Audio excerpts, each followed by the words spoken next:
including journalists. The statement read that the leadership of ODM has always fought and continues to fight for a free press and was at the forefront of the struggle for the 2010 Constitution, which, and among other laws, protects the freedom of expression, association and related expressive rights. The former premier censured the acts, labeling them undemocratic, adding that his team was looking into the case and would issue a report. Now, Ombori Monari, the leader of the Abagusi community in the US, popularly known as Cosmo Choi, has issued an apology to President Uhuru Kenyatta's family following a recent verbal attack against their matriarch Mama Ngina Kenyatta. Taking to social media that Thursday, Choi, who is an ardent supporter of Deputy President William Ruto, claimed that he got carried away when he made the unprintable remarks against Mama Ngina. According to Choi, he was only defending DP Ruto after Mama Ngina made him the subject of discussion during a recently held caucus. Now, Kisii-based clinical officer Cliff Momanyi has reportedly gone missing after testifying in Sharon Otieno's murder case 2 days ago. According to Kenya Union of Clinical Officers KUCO, Kisii Branch Secretary General Victor Bwamchete, efforts to trace their colleague has not borne any fruit. Detectives from the Directorate of Criminal Investigations probing his whereabouts have recorded his phone signal in a rough road around Bomet. The KUCO officials in Kisii have called for speedy investigations into the matter. Kisii Commander Francis Coley said no complaint has been received at the station as of yet, however adding that he will give a comprehensive report on the matter today.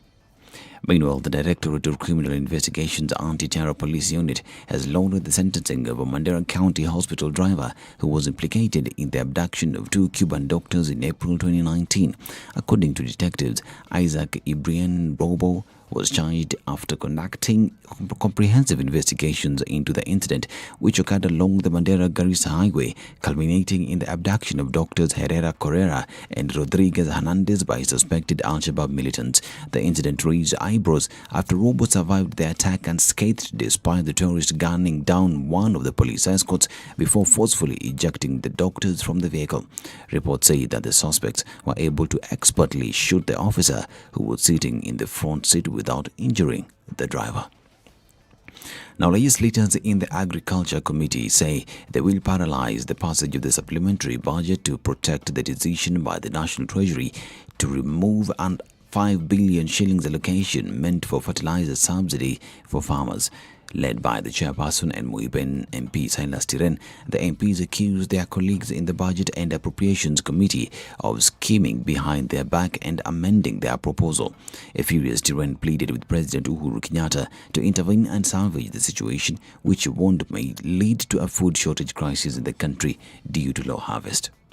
And 3 people, among them a female pupil who just sat for her KCPE examination Wednesday, lost their lives after the boat they were traveling in capsized in Lake Turkana. According to reports, the boat, which was ferrying 4 passengers and dried fish from Marsabit to Turkana, capsized at around 11 a.m. owing largely to strong winds that have been witnessed in the area in recent days.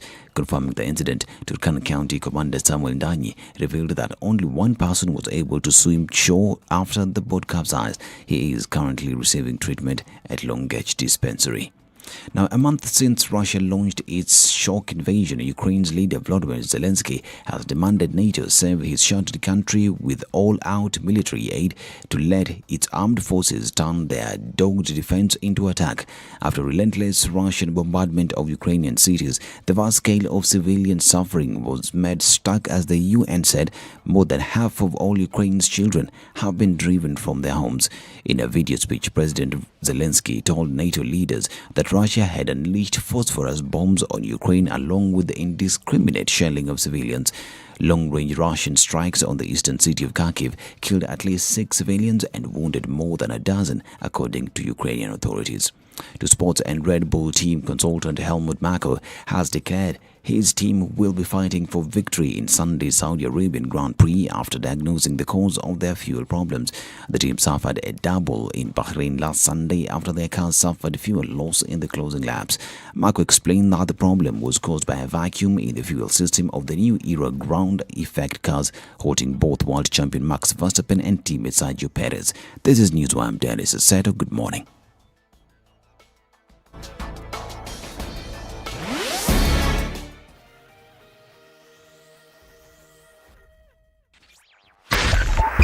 102.5 Spice FM, Kisumu.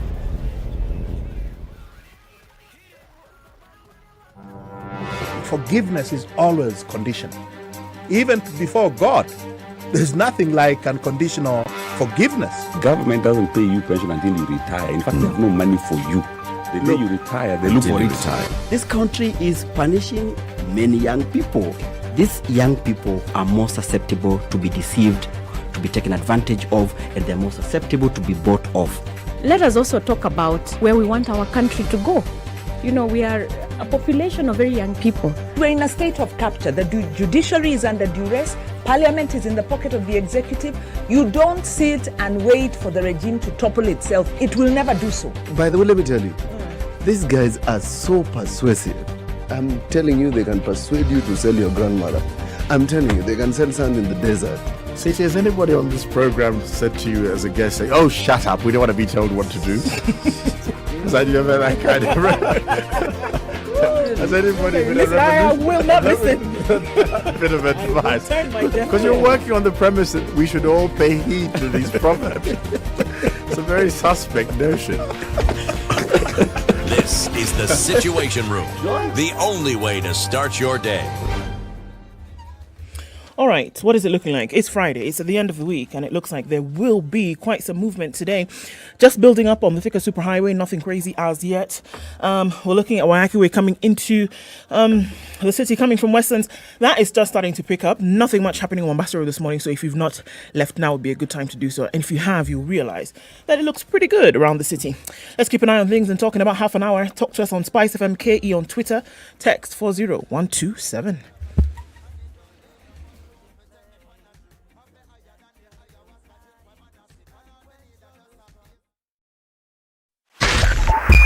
Spice FM, Nyeri.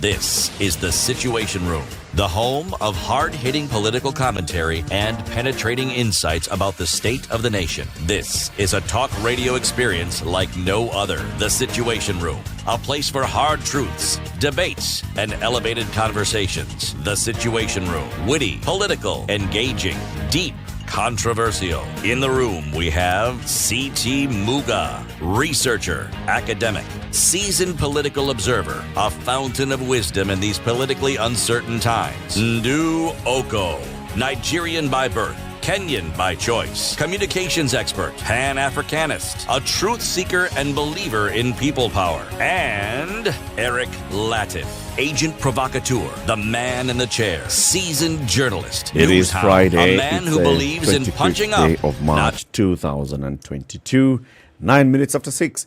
Welcome to Friday, everybody. Thank you very much for tuning in and starting your day with us. Ndu Okoh? Yes. Mambo. Poor sana. Kufiti. Nico Fresh. Okoh fresh. Kabisa. Very good. How are you? Very well. Yes, I thank God. Amen. City Muga. Missing in action. MIA. Where is City? He's missing in action. Wanjiro Gikonyo is here with us. How are you doing, Wanjiro? I am standing. I am victorious. I am well. Standing. Victorious. Yes. Standing on the land of God, my Savior. I have seen many moons and I am standing. Yes. Happy. That's a good one. Yes. Hey. The reflection starting off the Friday. Yes. Standing, victorious, glorious. What else? Yes. Grateful. Grateforious. And all. And all of those. And all of those things. It's a good thing, and welcome to the show today. It's good to have you again. Thank you for having me. A pleasure to be here. Yes, we always appreciate you. Sasa, leo tuko na kipindi bam bam. Murua. What? We shall be discussing the Kenya debt crisis and looking at the Chinese angle to it. What percentage of our debt is owed to China? Well, China is our biggest creditor. I'm not sure what the figures are right now because that has changed. Our last check, it was I'll check the figures I have so that I don't lie to you, but it's a lot. They are our biggest creditor. China has become very significant in the region. They have become Africa's biggest creditor. So there's a geopolitical aspect and there's a Kenyan aspect. And the unique feature of China is China comes in for the big contracts. It also comes in for the middle level contracts. And hot on the heels of that, there are also issues of corruption, bribery. So not only are they the biggest creditor, but they are also the ones with the most allegations of corruption and bribery around the contracts. Around the contracts. And of course, we know that the big contracts are not available.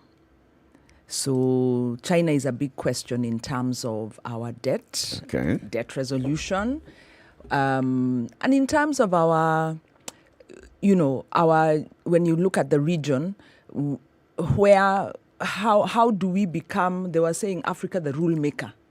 How do we become the rule maker when we are engaged with China? How do we turn this tide?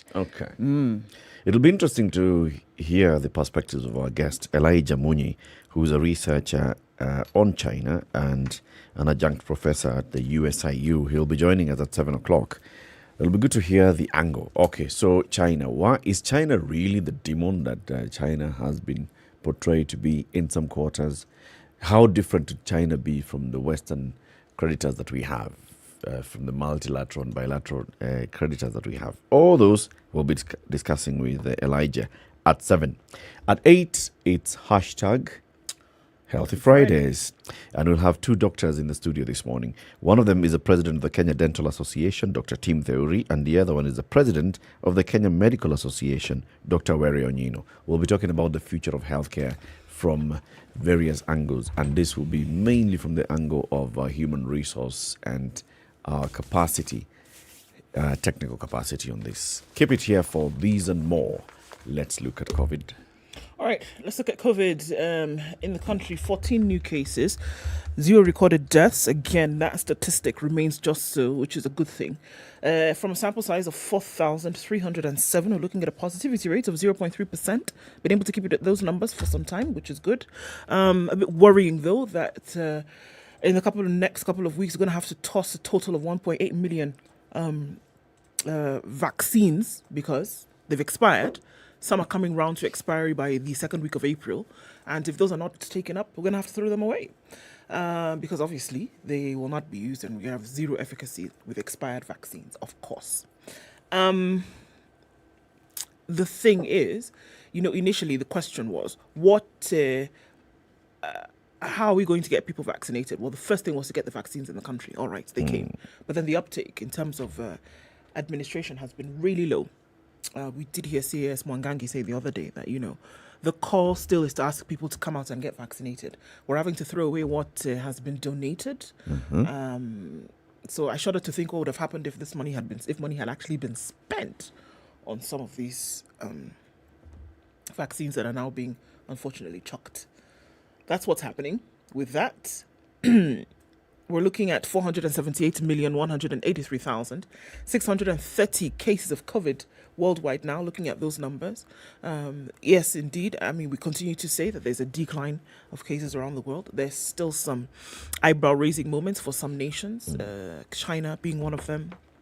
The United States, interestingly enough, decline in cases, but still, they're between this America's CDC, the offices of Dr. Fauci, saying, look, we're not really telling the truth about what the COVID situation is in the United States. Could things be getting worse? They're not telling the truth. What's happening there? Well, there's an increase of cases. Even though globally there has been a decline, there are some hotspots. It's a time where the mask restrictions requirements are being lifted. Children are going back to in-person learning. But they're saying, look, we're going into the spring. Now we must understand there's a change of seasons that's happening in the US right now. And so spring comes with hay fever. The winter was there and there was the worry that COVID would spread, which it did because of the cold weather. Now going into spring, which is flu season in the US. So is there a chance that COVID might then rear its head again in more cases? Yes. The worry is, are they being very clear about what the risk is? No. And so they're saying we could go into a time where it's... What are their very models showing them? Interestingly See, enough, they're experts. Americans are very diligent about getting their flu shots. 87% year on year of the American population gets the flu shot. Okay. So now what they're saying is, as you're going to get your flu shot, can we then say that you will have a COVID booster shot at the same time, so that you can then try and see how you can eliminate the risk of getting infected with COVID once again? So this is what is coming out. And this is the communication. As you go out to get your flu shot, Get a fourth booster. or in some cases, fifth. Hey, come on. Okay, thank you very much for that. We are live streaming the show on SpiceFM KE, YouTube, and Facebook, and we have the conversations going on as well on Twitter, SpiceFM KE. If you're online, you know what to do. Say hello. We'll be saying hello to you shortly after we take a look at the weather forecast. Good morning. This is the Situation Room, the only way to start your day.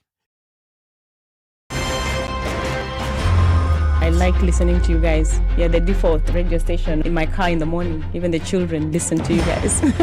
I agree Parliament has failed this country. And I will say it again. We have not done what we should have done. We know in this country, the Kenya prison sector is one of the most underfunded sector. The way it is being done and the way we're calling it Huduma Number Msema Kweli is because all records will be there. You know, there are people who are now billionaires with no history as to how they got all these assets. Yes. Anything that the president does that is not in accord with the Constitution is an illegal act. You know, he shouldn't be doing it, and he shouldn't be sitting here and trying to sort of guise it up. I totally believe live transmission of results and allowing Kenyans to be able to view all these results. I believe that it will be impossible to steal elections. The Situation Room, Kenya's biggest conversation. Looking at cloudy conditions in Nairobi this morning at 17, highs of 28 and lows of 16. Clear conditions at 15 in Nakuru, highs of 29 and lows of 14. We'll see lows of 13 in a partly cloudy Nyeri at 13, highs of 27. It's clear at 13 in Eldoret, highs of 27 and lows of 13 today. Mostly clear conditions in Mombasa at 27, highs of 34 and lows of 26. While in Malindi, light rain in some parts at 28. Highs of 33 and lows of 27. Kisumu is cloudy at 20, highs of 30 and lows of 18 is what we'll see today. While in Kakamega, it's mostly cloudy at 17. We'll see highs of 30 and lows of 16. Into Kampala, it's mostly clear at 19, highs of 28 and lows of 18. While in Dar es Salaam, it's clear this morning at 25. We'll see highs of 23 and lows of 33, and lows of 25. Clear conditions at 16 in Johannesburg. 21 will be the high and lows of 14, while at 27, Lagos is mostly clear. Highs of 33 and lows of 27. Kinshasa starting it out warm at 26, highs of 35 and lows of 25, while it's sunny at 13 in Beijing. Into Friday afternoon, we'll see highs of 15 and lows of 3. 8 degrees and clear in Paris, 20 will be the high, 18 will be the high in London, where it's currently 7 degrees. It's 7 and raining in New York. Coming into Friday, we'll see highs of 10 and lows of 7.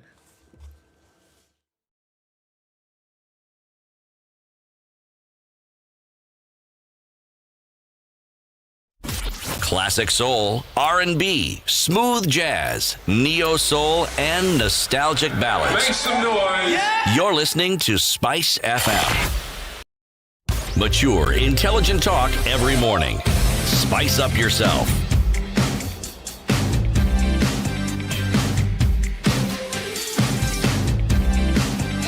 Mornings done right. 94.4 Spice FM. Yeah, quite a number of people are online this morning. Atieno Germain says he's tuned in. Good morning, 254 from 042 en route to Butula this morning. Well, all right. Listening in, and that's David says, good morning. Wanjiro Mwagi says, top of the morning to you too. Good morning from Kinovia Center specifically. Margaret Ateno says also, good morning. Constance Chiles is tuned in from Zambia today. Washira Wilfred tuned in from Gishugo, listening keenly to Kenya's debt problem. Davy Ireri says, okay. It's Friday and he's happier than a hyena chasing down 2 antelopes in the morning. Okay. Nice. You will not that's sleep the hungry. spirit. You will not That sleep hungry. is the spirit. Karuri from Kasarani says, good morning. Good morning, Team TSR, listening in from County 001. MCR is tuned in and you're up country. You're going up country. Okay, hold on. You're listening on your way from up country to Mombasa. Up country being Kitui County. Likoni, the ferry, specifically 87.9. That's where Patrick Fikivini is this morning. Quite a number of people online. Yobesh, we see you. Collins Kiptai Kipsat says, good morning, listening in from Eldoret. John Amasongole tuned in this morning. Felix Mutunga tuned in from Machakos. And Rundu tuned in from Dubai. We see you guys. Good morning. Thanks for joining us. Everybody, thank you very much for joining us. CT, the day's proverb.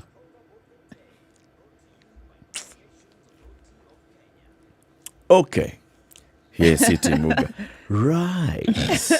Well done. I was wondering, do I have a problem with my hearing? And my Right. sight? Yes. Today's proverb Yes. is not from Chad. It's not from. And It is it's not from the- about food.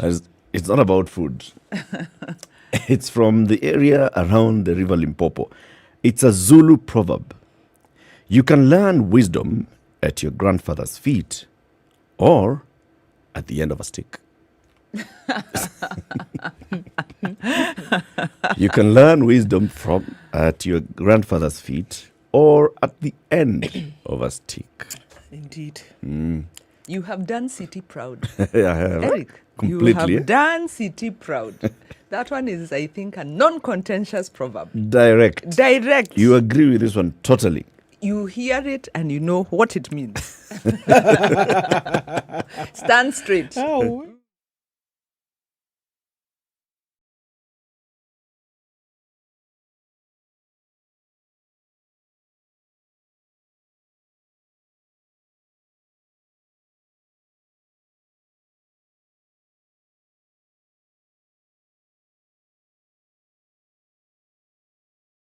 Right, the Standard e-paper. Remember, you can download it from Google Play Store, Apple App Store, or if you want premium content, go to www.standardmedia.co.ke. Become an active member of the online community by going there and registering. Premium content online. For example, there's a story there that is only available online. Ex-detainee Buke regrets over alcoholic brother. Activism destabilized his family. It triggered a series of events that denied his siblings decent education. So that story is in there. www.standardmedia.co.ke. Okay, what are you looking at in the papers? Who want to go first? Now that we're talking about borrowing, Kenyans borrow 1.6 billion, that's the B after the M, every day on Fuliza amid economic woes. It's carried in the Standard today. Patrick Alushula says borrowings from Safaricom's Fuliza hit 578 billion last year as ease of use and economic hardships pushed new users to the overdraft service. Latest disclosures by NCBA Group and KCB Group, the two banks that underwrite Fuliza overdrafts, show that the service was deepened. It has deepened its share of digital loans as customers get increased borrowing limits.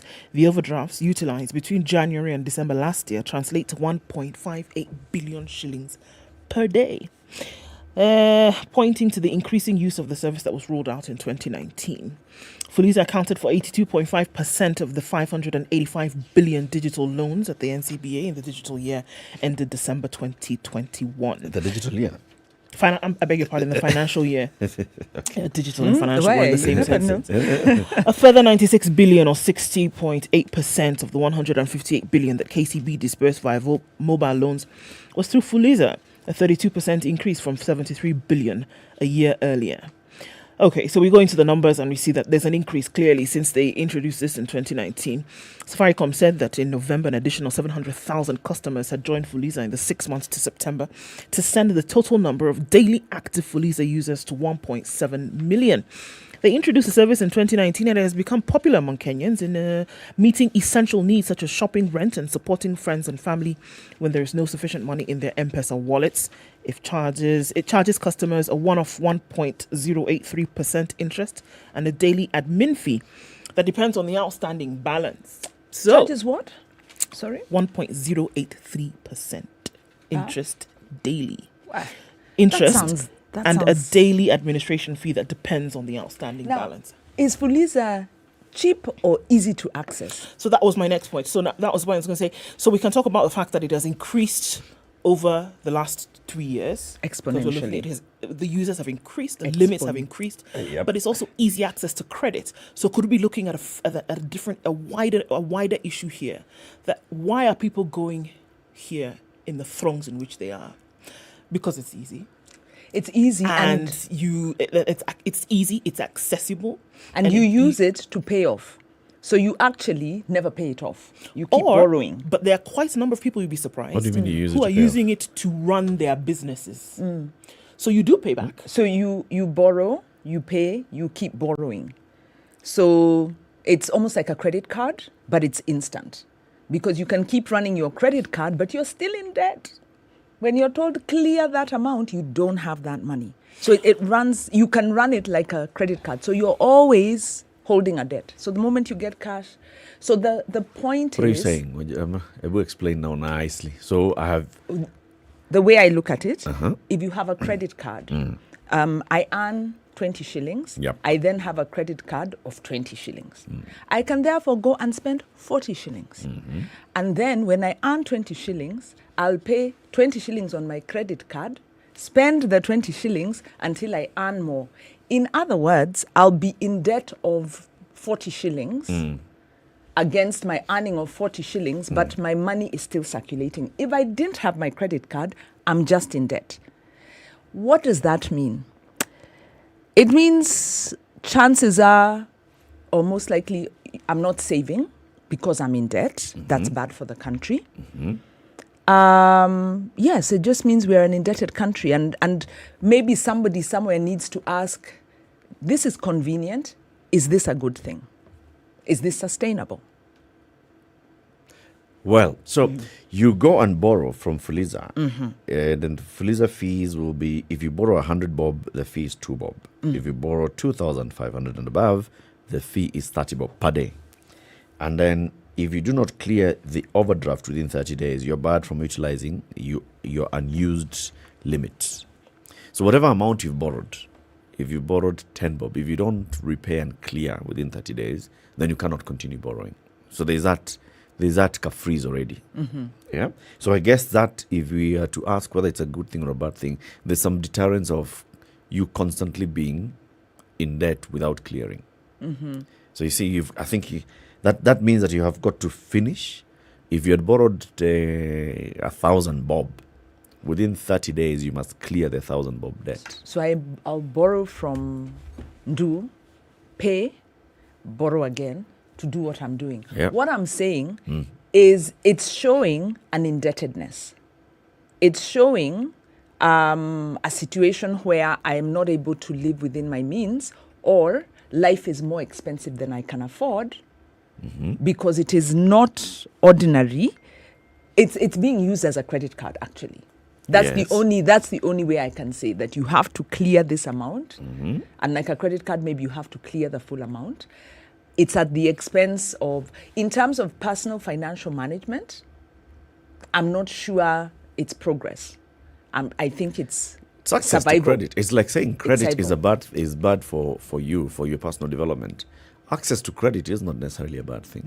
It isn't, but it's a concern when we use credit on consumables. On lifestyle. Especially not even lifestyle. This looks like it's daily sustenance.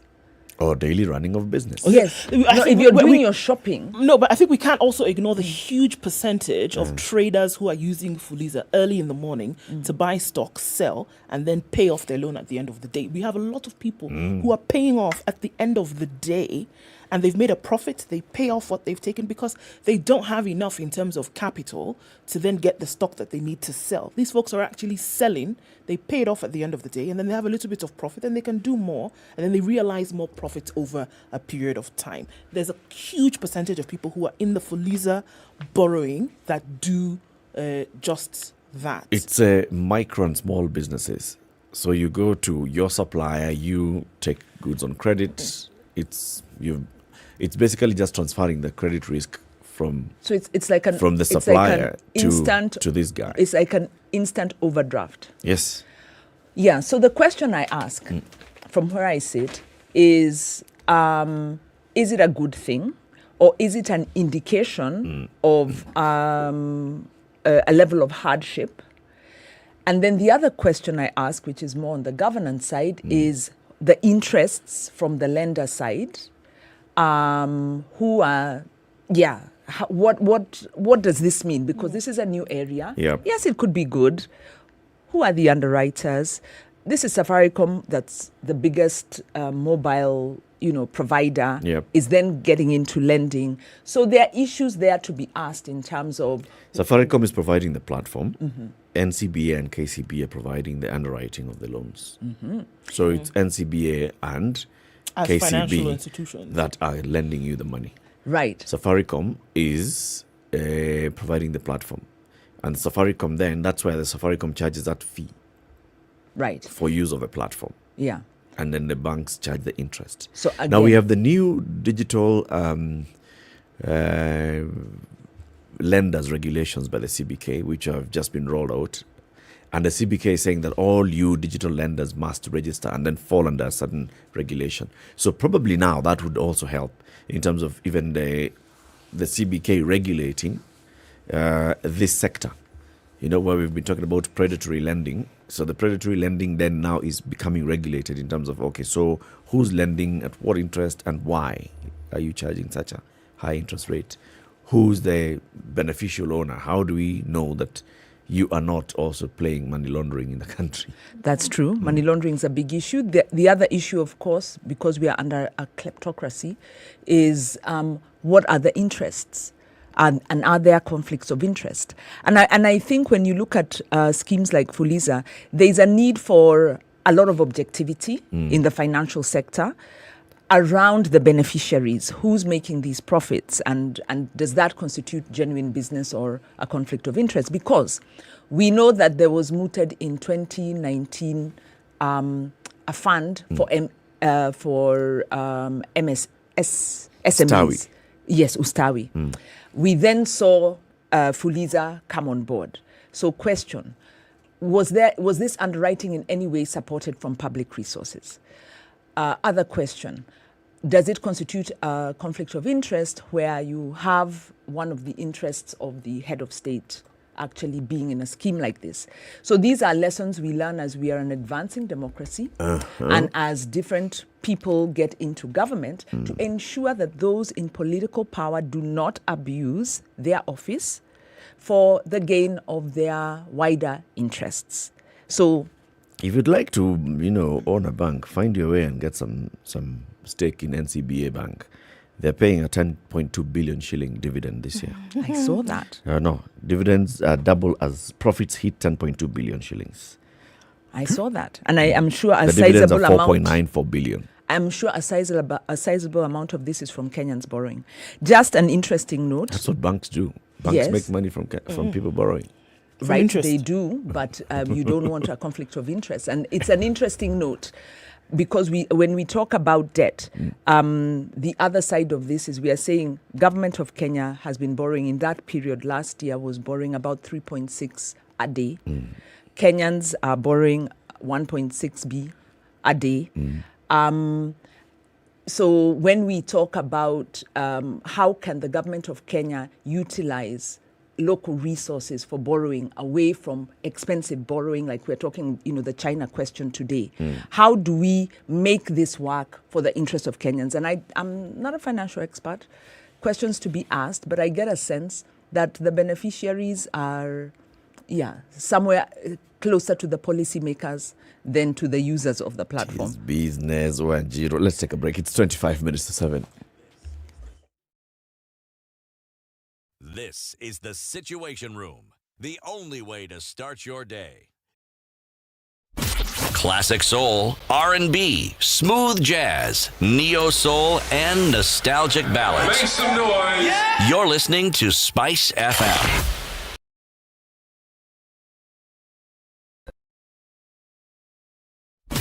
Classic soul, R&B, smooth jazz, neo soul, and nostalgic ballads. Make some noise. You're listening to Spice FM.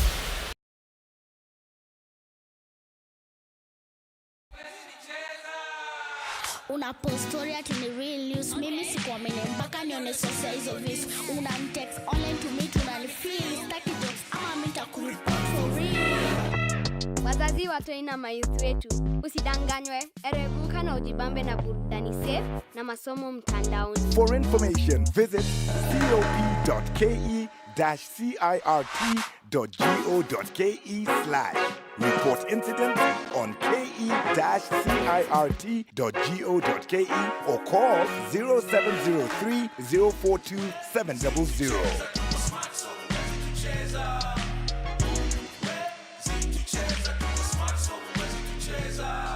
The Communications Authority of Kenya. Mawasiliano kwetu. Nguvu kwako. All right, slow start to traffic on Friday morning. Not too much going on Mombasa Road today, and that's a good thing. Coming out towards the SGR, it's flowing free.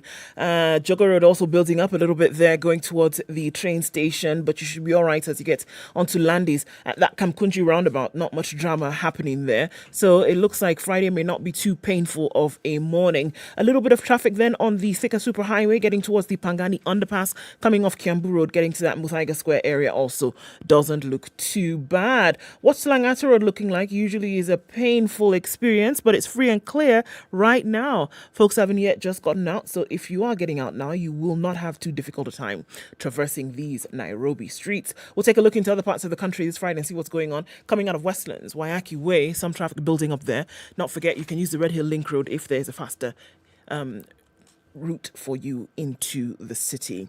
Let's see what it looks like after 7 o'clock. SpiceFM KE on Twitter. Talk to us there. Text 40127.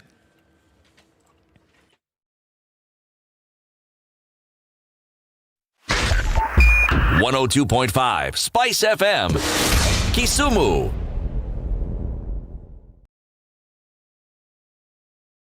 Mature, intelligent talk every morning. Spice up yourself.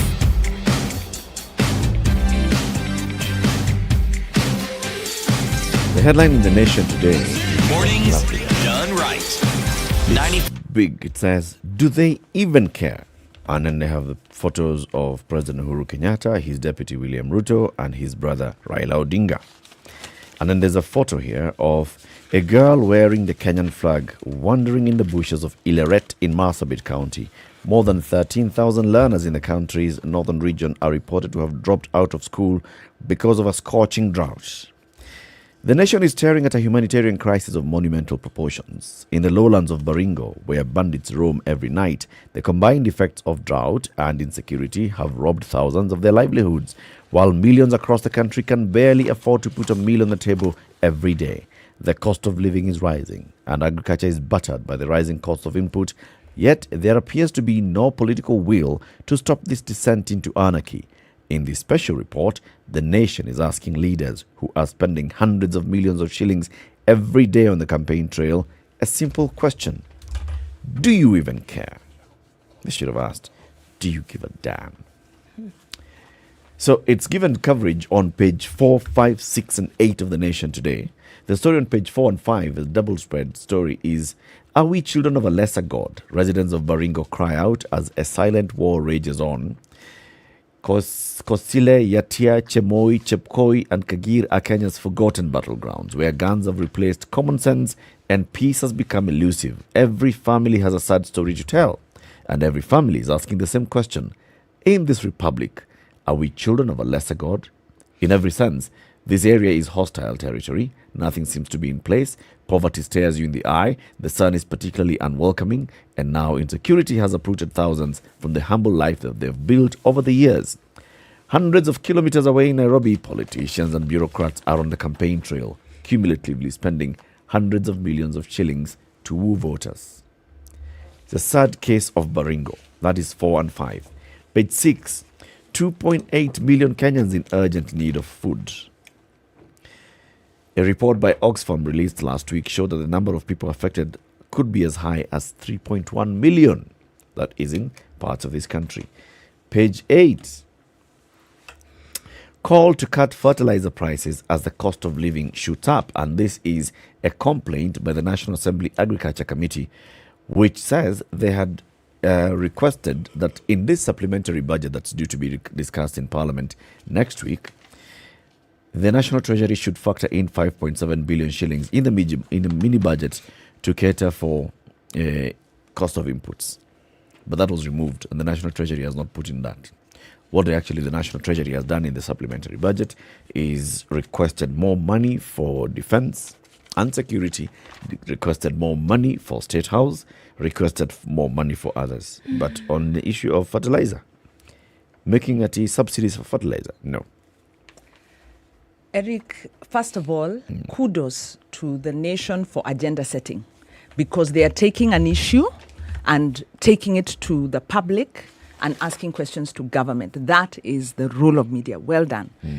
Kudos to Oxfam for their report. Again, these are not government, these stories are not coming from government that should be concerned. Yep. Then, well done for linking it to the budget process. But Eric, as I've said before, Eric and Du, we are in a kleptocracy and a kleptonomics, and that is why I urge you, please sign our petition as Okoh Uchumi to impeach and get Ukur Yatani out of office. Because under his watch, he has used his extensive powers as the CS of Treasury to really propagate an agenda that doesn't make sense. Where is this huge security budget? On top of an already huge security budget in the mainstream budget, where is this money going? What is it? To secure the country during election. Exactly. What is it they are seeing that we are not seeing? We are a country that is expecting free and fair democratic elections. Where is this money being held up? To that it can't guarantee go? the freedom and fairness for you to participate in the democracy of the winners of the election. You need security. And what about the residents of Baringo? They need security too. Right. So where is this money going? You know, first of all, when I look at this administration, those names mentioned there, the big three or big four, however many, these are very inconvenient statistics. Don't we know?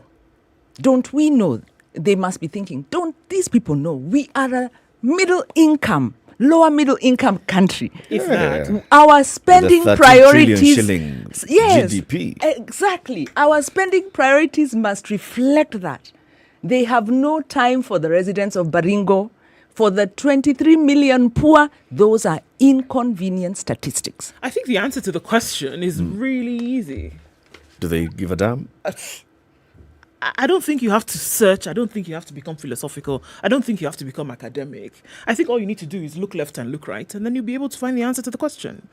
Do they care that there are people in Baringo who have lived under insecurity threats for the last 20, 30 years? And then we're looking at 1 year when between 8 months, 120 people have died, 16,000 people having been injured. I mean, what are we talking about? We're looking at children who are supposed to be writing a monumental exam in terms of milestones, living under the threat of death on a daily basis. There are people who've been hungry. Since I came to Kenya, the issue of drought has been an annual thing. It has become worse over the last 5 years. There are people who are suffering. There are people who cannot think about where they're going to get food. You wake up in the morning and take it for granted that you'll have a hot cup of tea. There are some people who have not eaten for 3 days. In fact, do you see what we're looking at here? And so then you say, do they care? I mean, to me, the answer is glaring. It's almost slapping you in the face and knocking you over. It's no. So that's the wrong question. The correct question actually should be, what do we do about the kleptocracy, about leaders who get into public office and enrich themselves? You know, we can also make links, and maybe as a country, we need to start making links between the fortunes of these leaders. How have their interests fared as the interests of Kenyans? As more and more people get into poverty. I do think it's important, though, in terms of a question, because the people of the country are encapsulated in this constant politicking and are the ones who are coming out in large numbers to listen to these folks on a daily basis. So it is important to ask the question that the people that you go to listen to Do they care? Do they care? Let me ask you. Do How we about think they how care? about then we add another question? Do we care? Yes, that's a better question. We know they don't care. They Do do we not care? pretend to care. In fact, they have told us everything is fine. And there was this study that shows that Kenyans are one of the most unhappy countries in the world. I think we're the 23rd These people should most stop unhappy. doing happiness indexes with Kenya in mind. We were One the time most we were happy. happiest, We were then the we're most not. optimistic. Let them never come to us. Just leave us alone. Go to other countries and find out whether they're What's happy. your or That's not. why I'm Leave us. asking, do you care? That's the thing. That's the question. Do we care? We don't. And that is the we here is not even Uhuru, Raila, and Ruto. It is you and I, the three of us in the studio. Because we are the enablers. When Ruto goes around holding public rallies and getting crowds, when Raila does the same, when the president does the same, the people who are coming out are not even asking them and not reminding them there's insecurity in Baringo. No, There's they're drought. going. There's drought. They're going. 23 million They have to say. have slipped into poverty, can't meet their basic needs. Yeah. Fuliza may we are be an enabling indication them. of that. We are enabling them. We are the ones who are saying, oh, yeah, come. You, Elfsita, okay. Ruto's billion shilling funds, there's 5 billion, 10 billion. Even Ruto doesn't even remember how many billions he's promised so far. All those funds, and we're just cheering. As long as we don't ask these questions, as long as we refuse to be addressed until you tell us what is happening in Kerio Valley, until you tell us how many Kenyans are facing starvation. No, it's until we take action. Even if there are small actions. Join my petition, impeach the CS, start your own petition. When do you close the petition? It doesn't close. So if you it don't keeps close running. the petition now, It keeps running once we get Ukuri enough. Yatani's term is coming to an 4 end. months from now. If you want us to impeach Ukuri Yatani, You know, put once, timelines, Wanjiru. once you abuse, once we get a critical number, we will then, first of all, Parliament has said they are not going on resource until the day before elections. Yes. I guess they are very hardworking. Oh, of course. So we still have time to submit the petition there to get Parliament to impeach, especially because he's giving them a supplementary budget that doesn't make sense. If that fails, they steal the courts. The point is, Kenyans need to say no to leaders who violate and misuse their money. And the way to do that is through petitions, through censure, through demonstrations, through protest. This is the time. Very many things combined. This is will the move time. it. Use your option. Whether it's your local MCA that's misbehaving, we need to push back. We need to care. We need to act. That's Simple. true. That's true. Yes. What story are you looking at? Myself? Okay. Today I'm thinking about economic opportunities. Opportunities. Opportunities. Because and I'm seeing some in the paper that I'm considering maybe in my next life. Page 3 of the Standard. Do vitality spices help you rise to the occasion? So it's a very nice story about a trader, proprietor Amar Mohsin, who has a shop in Marikiti, Mombasa, that sells boosters to men to help them with their vitality. So the main thoroughfare is quality spices, a joint for men seeking to add mojo to their intimacy. It is believed that those suffering from erectile dysfunction get their potency restored by products sold in this clinic. And, it's based on healthy options. And so what is he selling? He's Seeds, selling powders. They are powders and they are They are mixtures of spices. Spices such as, now, you see, I didn't underline because you guys always say I shouldn't underline. I can't find what I want. So he uses, my green and red pens, uses everyday spices like cardamom, ginger, cinnamon, nutmeg, and honey. Yes. Again. I'll take a photo. I'll send. I'm writing. You need to get it right. Most of his products, like ginger, fresh nuts, are with a few imports. Like most are locally sourced, with a few imports like ginseng and nutmeg. And then it goes on to say, along Mombasa Ngena waterfront, the sale of fried cassava, which is said to be another sexual booster, is popular, along with a hot cup of kahawa tungu. I don't know whether I believe that. There's no superior pweza. You won't know until you try what you. Well, until I become a man, Or if you can get the testimony. Maybe it works both ways. Get testimonials. Yes, maybe it works both ways. So I don't go alone. You never do. These stories are always there. I mean, there's spices. I'm talking about superior pweza because there's been another story that's been done about the same thing. Superior pweza. Pweza is octopus. Yeah. There's a place also in Mombasa where people will say, they pass there every morning or sometime in the mid-morning, grab a cup of octopus soup. In my next life, I think I want to focus. The next couple of days, you'll be sorted. In my somewhere in Kiambu, there's a woman who was in the news the other day, a couple of years ago, because she was selling what's that animal? The one that City was asking about the other day. Warthog? No, the one with the hump. Camel. With the long neck. Oh, that's how you describe a camel. A camel. This woman in Kiambu was selling camel soup. As an aphrodisiac. And there were testimonials, men saying, I have to pass by here every day. Placebo. I have to pass here every day. No, and I think it's a very good business. In my next life, I want to focus on wellness of the person. Yeah. Since we've been used and abused by this administration, these people are offering a vital service to keep Kenyans balanced. Otherwise, we would be the most distracted. Unhappy. It could be. It could be. Otherwise, we'd be the most unhappy people. You can start We'd today. be the most. You don't have to wait until your next life. Sidekick. Yeah. And then you can go putting posters all over in the telephone posts. Muganga kutoka. I will not Shiro, Uganga. Shiro, Sheero. No, it's going to be posted. I'll bring the details here. You'll announce for me. Help me build my business. As you talk about that then, Ndu, Yes. see there's a story on page 14 of The Nation. You may find it. You look. I've got it. Yes. I think I saw it. So, let me tell you. Hope for male contraceptive pill. Wajiro. This is not far. This is important things. The world is evening out. I'm telling you, things are balanced. A male contraceptive pill is on the horizon following the development of a birth control drug that's 99% effective in preventing pregnancy in mice. It was going so well, Ndu. At that point, your male listeners just said, Wait now. But you know why they use mice? Yes, we do. There's that genetic similarity with the human system, right?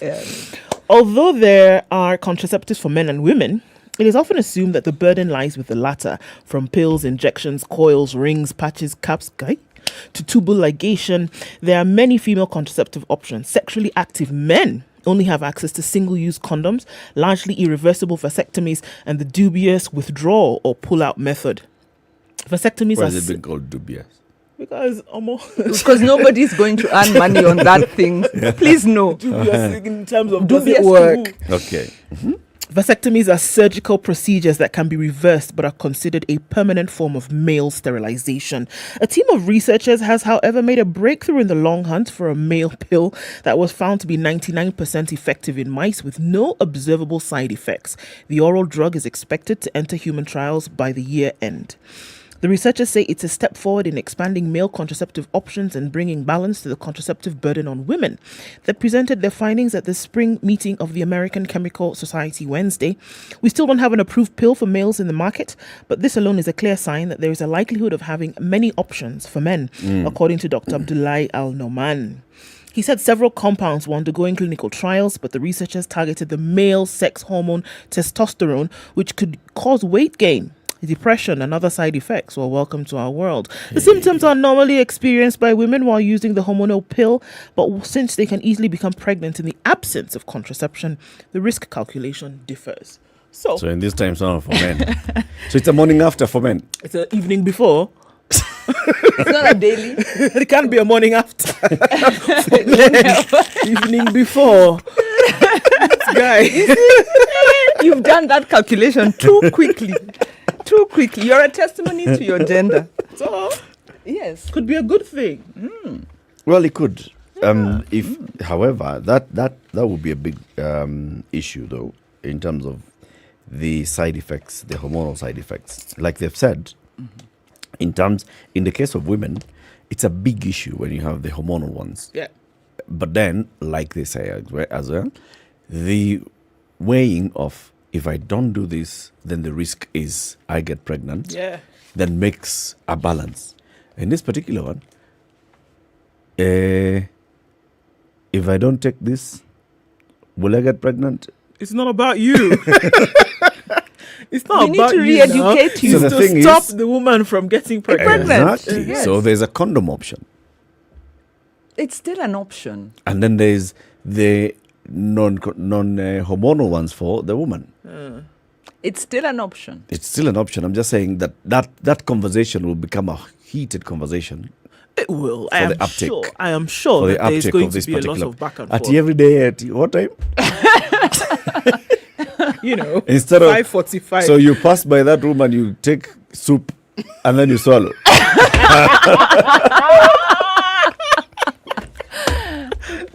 Alarm clock. Yeah, It's time. It's you people should also be experiencing what Supu ya some pweza, women. wameza hii dawa na supu ya pweza. Kila siku. Tembe na supu ya pweza. Do you see this as a good business opportunity? Another one for you. There probably would be an injection option It's for a 3 pill. months. There could be an injection. They're also option. saying an injection option for 3 months. Possibility, oral and injection, comprehensive emergency pills and male condoms. So every 3 months. Afadhali ya daily.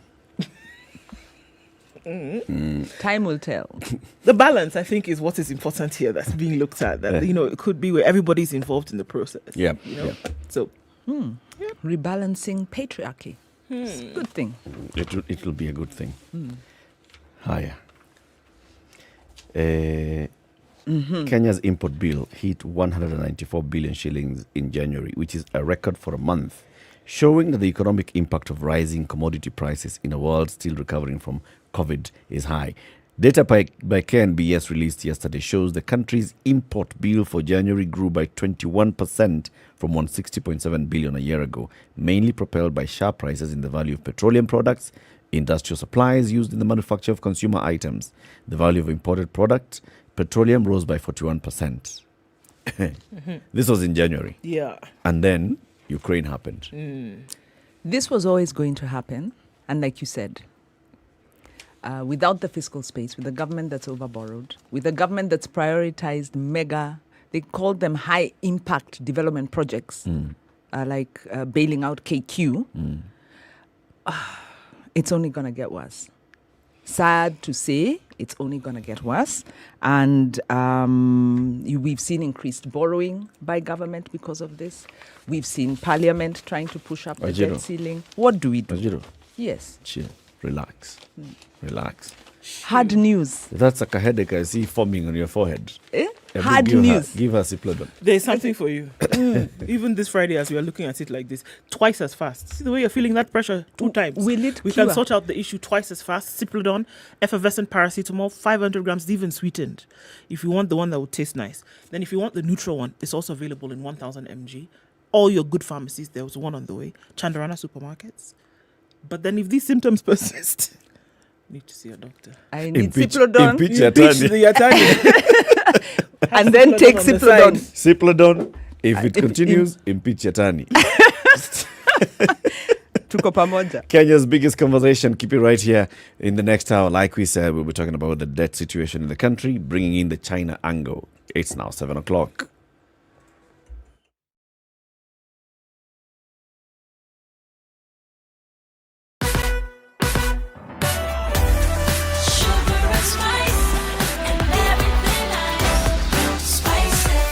Spice up your life. The latest news from around the world. 94.4 Spice FM. Good morning, this is News. I am Dennis Aseto. Orange Democratic Movement leader Raila Odinga, through his presidential secretariat campaign spokesperson Professor Makamutua, has condemned the attacks of journalists at the party's Chungu House headquarters during a political event. He says ODM and the Azimio la Umoja campaign have zero tolerance for any forms of intimidation and violence against anyone, including journalists. The statement read that the leadership of ODM has always fought and continues to fight for free press and was at the forefront of the struggle for the 2010 constitution, which, and among other laws, protects the freedom of expression, association and related expressive rights. The former premier censured the acts, labeling them undemocratic, adding that his team was looking into the case and would issue a report. Now, Ombori Monari, the leader of the Abagusi community in the U.S., popularly known as Cosmo Choi, has issued a public apology to President Uhuru Kenyatta's family following a recent verbal attack targeting their matriarch, Mama Ngina Kenyatta.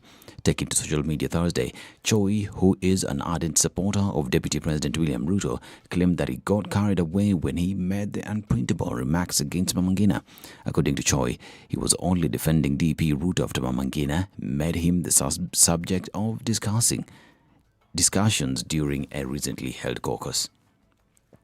Kisii-based clinical officer Cliff Momanyi has reportedly gone missing after testifying in Sharon Otieno's murder case 2 days ago.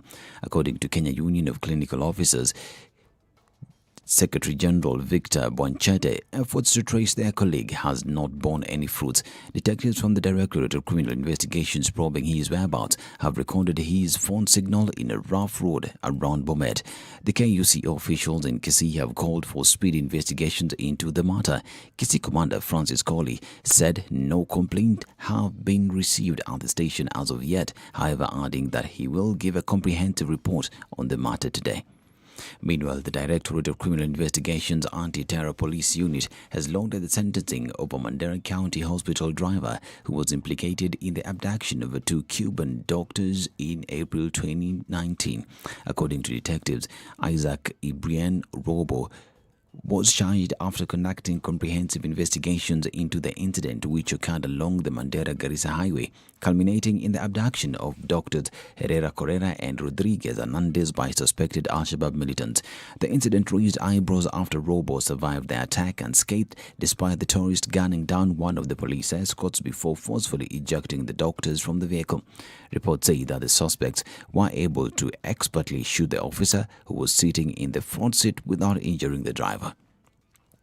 Now, legislators in the Agriculture Committee say they will paralyze the passage of the supplementary budget to protest the decision by the National Assembly to remove a 5 billion shillings allocation meant for fertilizer subsidy for farmers.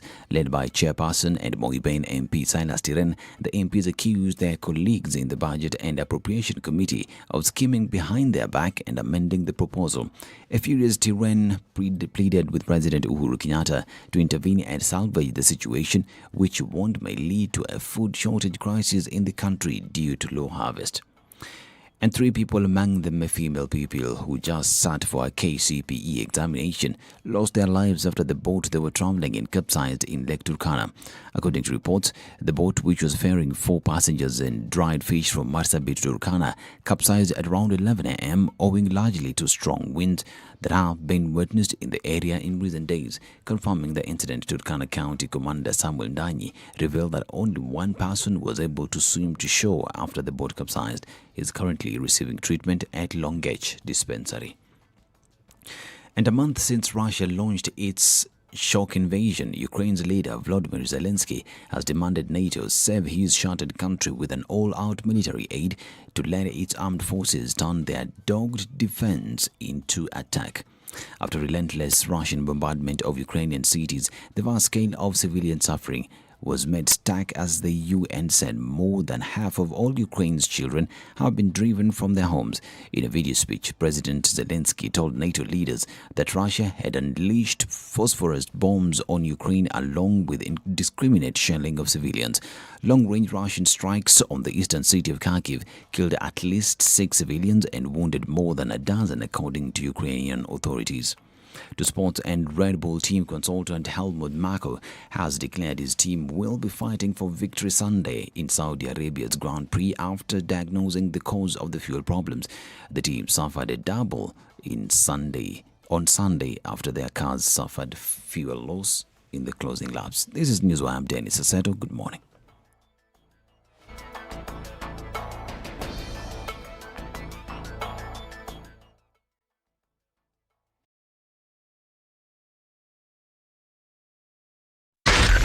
SpiceFM, Nakuru. In a very short time, we've seen traffic build up on the Thika Superhighway, and we're looking at just past Survey today, going out into the city.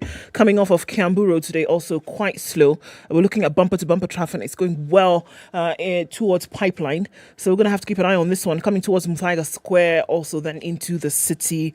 Probably going to clog up for some time. Limuru Road also doing that thing we don't like. A lot of traffic then going out towards Wangari Maathai Way. It's starting to build up around Chiromo as well. What are we looking at on Uhuru Highway? It's building up at all your different roundabouts inbound, going towards the city and then out towards Westlands. Some traffic also building up on Langata Road. It looks good today, not as bad as it normally is. Jogo Road also in and outbound traffic continues. Let's take a look at the Eastern Bypass, where that started off really early, going towards that junction at the AP Training College out in the Ruai direction.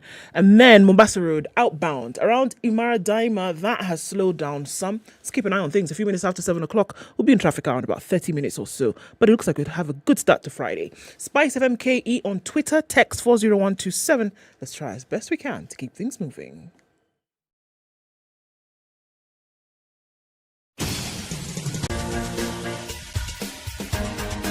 This is the Situation Room, the home of hard-hitting political commentary and penetrating insights about the state of the nation. This is a talk radio experience like no other. The Situation Room, a place for hard truths, debates, and elevated conversations. The Situation Room, witty, political, engaging, deep, controversial. In the room, we have C.T. Muga, researcher, academic, seasoned political observer, a fountain of wisdom in these politically uncertain times. Ndu Okoh, Nigerian by birth, Kenyan by choice, communications expert, Pan-Africanist, a truth seeker and believer in people power, and Eric Latiff, agent provocateur, the man in the chair, seasoned journalist, news hound, a man who believes in punching up, not down. This is the Situation Room, the only way to start your day. It's still Friday. It's the 25th day of March, 2022. Welcome to the second hour of Kenya's biggest conversation. With you this morning is Eric Latiff, Ndu Okoh, Wanjiru Gekonyo from the Institute for Social Accountability, and our guest host today. We have a guest in the studio, Elijah Munyi, who's a researcher on China and a professor at the USIU Africa. Before we introduce him, let's hear the day's proverb from our friend, C.T. Muga.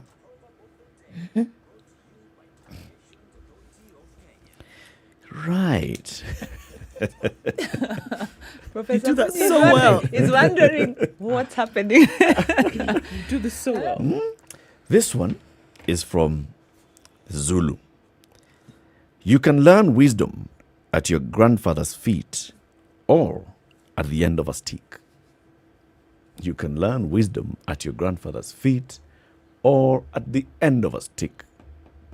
Choose. Either way you learn. Either way, you get your wisdom.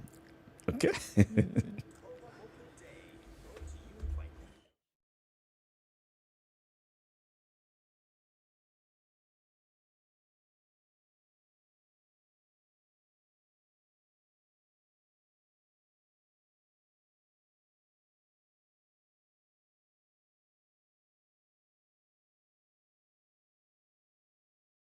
Okay, so let's talk about a debt situation.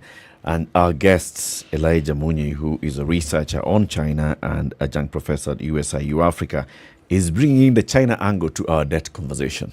Good morning, Prof. Good morning, Latiff. It's good to have you in the show. Welcome to the hot seat. That is usually CT's seat, so it's never hot. It's usually just, calm. Grandfather's. Oh, wow. Ednah, would you record that so that we can use that in the future? Thank you.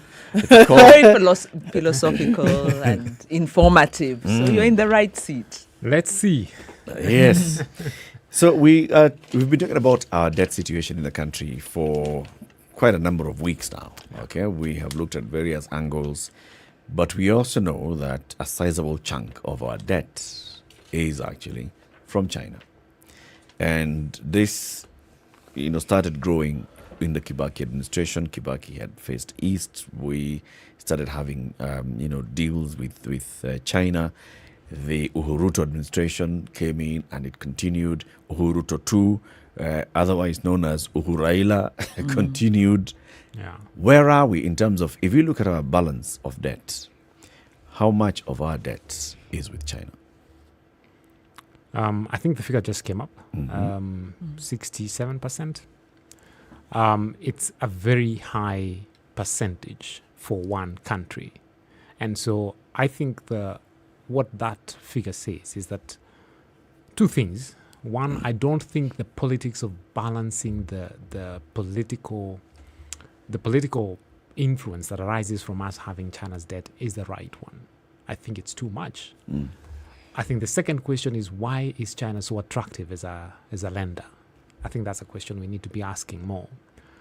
However, in the latter 2-3 years of Uhuru-Raila, I think the talk about China's debt, I think, is probably hitting the right places, because what we see actually is that there's a slight gradual return to multilateral lenders, so the world banks. So the last 2 years, China, the percentage of World Bank lending has actually increased. So before let's look at before the Jubilee administration. Yeah. What was the balance between China, multilateral, and other bilateral lenders? First of all, there was more. The multilateral lenders were much higher. The other interesting thing that probably we don't talk about in terms of China is the increase during the Jubilee administration of commercial borrowing also. And a lot of it is internal. And then, of course, the shooting up of Chinese. So I don't have the exact figures, but probably it would have been, I believe, less than 40%, from China.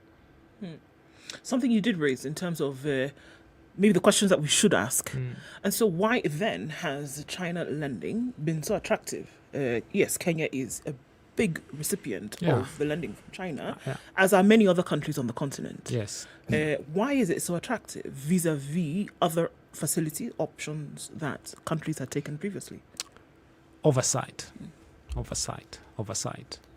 So the thing about multilateral lending, I think by the time that Uhuru was coming in 2013, there was a lot of bad rap about World Bank or the US, the West, and so on. And therefore, China came in very well as an alternative. And China's lending is definitely one that is very attractive politically, because it doesn't have the kind of political oversight at the high level that the world banks will have. Even the multilateral, even some bilaterals will have, the Germans and the French, to some extent, the British. Then the other thing is about, so one is internal to us, which is about the convenience of less oversight from China. The second one is from the Chinese themselves. When you look at most of the loan, I think above 70% of the loans we are getting from China is actually from one organization. It's from China Exim. And anytime you're getting a loan from an Exim bank of any country, whether it's China, Korea, whichever, it tells you that it's more about the projection of that country's industries, construction business, and not really about the borrower. So there was a very good sort of alignment between our, if you call them strategic interest in infrastructure, with what China wanted to do in terms of promoting the contractors of China, so service export to other countries. So this is where sort of there was a very good link between our liking the lack of maybe transparency and oversight, and then the China push for their industry. So moving out, it coincided with what they call the moving out policy, which is about projecting your industries, your service, your contractors. And that is what has happened. So there was a convergence of interest, basically, from both sides. Absolutely. And it goes on. There's what the Chinese were looking to do as their foreign policy. and is what the country was looking to do in terms of quickly accessing credit. Yes. For development, for politics. Yes. You know, there's a political game here at play. Yes. Why then would the other alternatives, I'm not even talking about the Bretton Woods institutions, but the other countries, especially those in the West, why would they not be suitable alternatives? Or why were they not positioning themselves as suitable alternatives? One is about the attitude they had. Traditionally, when you look at infrastructure, which is where China has become big, that was not their traditional interest. So the bilaterals, let's say OECD bilaterals, the way they tended to look at development loans was mostly social sectors, so education, health, and so on. So China was interesting and unique and different in the way they focus on infrastructure.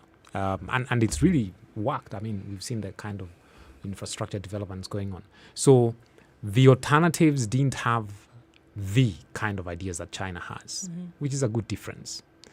The alternatives also didn't have the kind of risk-taking that China has done in terms of the amounts of money that China was willing to put in.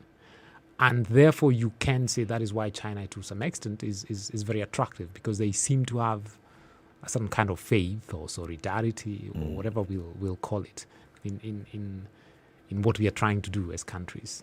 Prof, you've done a bit of a comparative around this, because when we look at Kenya, we are saying that, for instance, between January 2009 and November 2012, with the China Road and Bridge Corporation, at least 2 railways, 2 ports, 23 road projects were concluded. Yeah. You know, within that very short period. You Yeah. know, that's a Yes. battery of Yes. projects. Yeah. And of course, many of these have then gone on to have accountability. Some are in use. Others have major accountability concerns, such as the SGR and the like. They've also been involved in many corruption projects. But regionally, are there any, would you say that there's a benefit to China's spending? Are there examples where this money has actually been beneficial? Has it been beneficial in the country? So, you know, because China saw an opportunity. Yeah. It was proactive, got into it. Yeah. In Kenya, unfortunately, found a government that was not very accountable. Yes. But maybe this money has worked elsewhere. And maybe despite the corruption, we're going to benefit. I think the best way to answer that question is probably to throw it as a question. We complain about this SGR a lot of times. There are a lot of questions about it. But the SGR is almost always overbooked. So I think it's interesting. So I think the projects help. The projects have had a positive impact. When you look at some of the projects that China is doing, they are really interesting and really one of Kenya's biggest exports as at present. And we could talk about the connection between debt and exports at some point is refined petroleum. We can actually make a lot of money exporting refined petroleum. What they're doing with Kipefu is, for example, geared towards expanding that. So the thinking is right.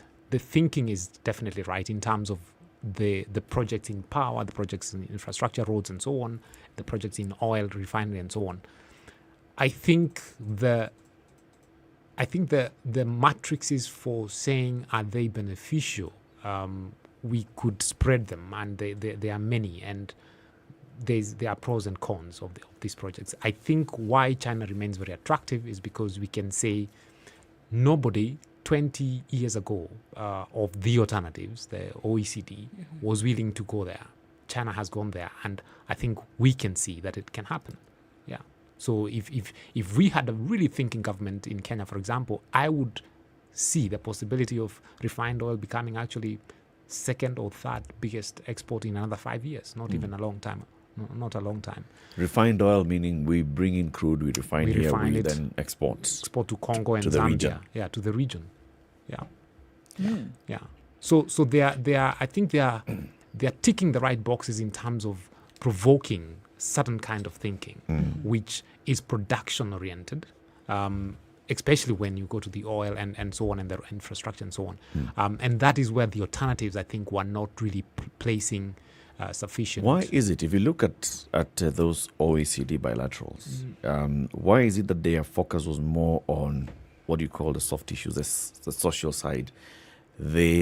So let's say that they would say they want to concentrate on lending to improve education, to improve healthcare, to improve such things, but big infrastructure, they'd always have issues of, is it viable, is it not?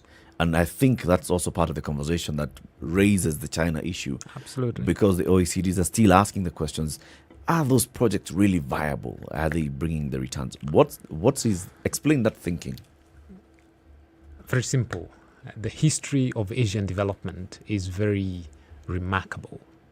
And it's very different from Europeans. And the Europeans specifically have come from this era of what's Africa's competitive advantage? It's your agriculture. Just keep doing a little of it, and we'll help you with the health and education and so on. But the Chinese, the Koreans, the Japanese, they started off without resources. And so they have a very good understanding of the potential and possibilities of saying, you're an agriculture country, you don't have to remain an agriculture country, because we were not an industrial power in 1965. But we could import the oil, we could import the steel, we could import the iron, and we have become the manufacturing hub of the world. You can do the same.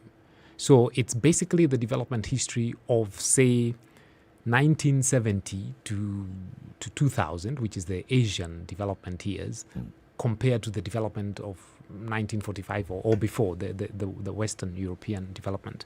So the focus on export-led industrial development, that is the Eastern, that is the Asian model.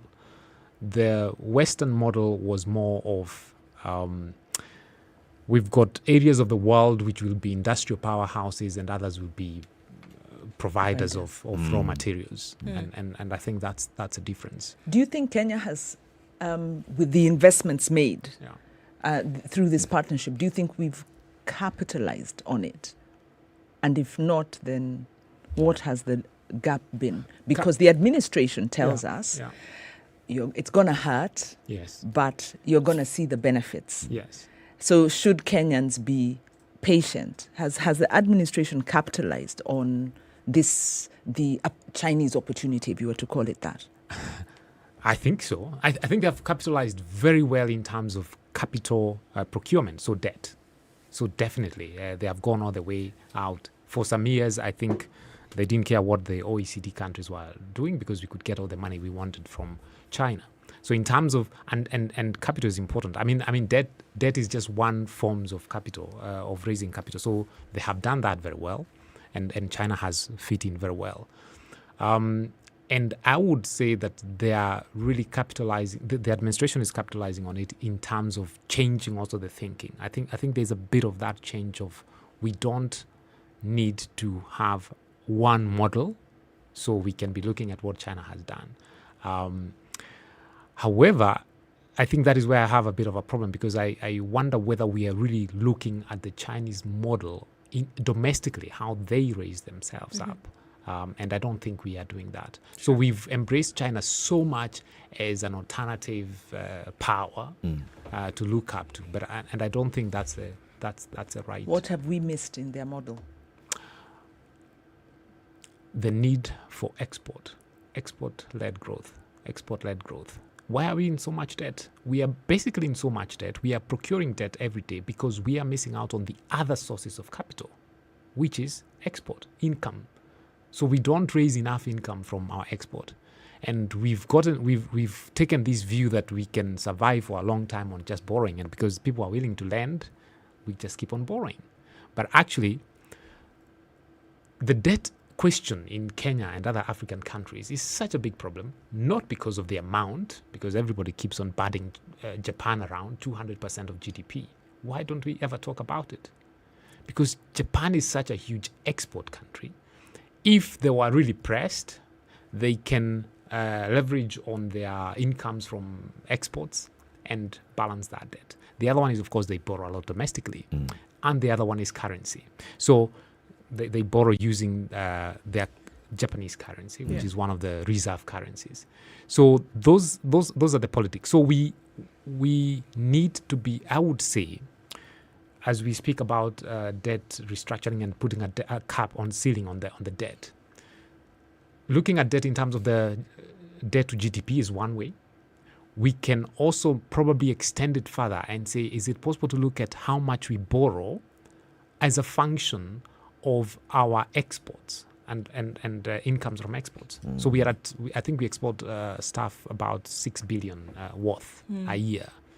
I would be expecting that if we raise our debt by 30%, we are saying it's because we are putting that money into an area that we are confident that by the end of these 5-7 years, we'll have raised our export volumes by another 30% by the equivalent. So we can take our exports to 7%, to 7 billion or to 9 billion.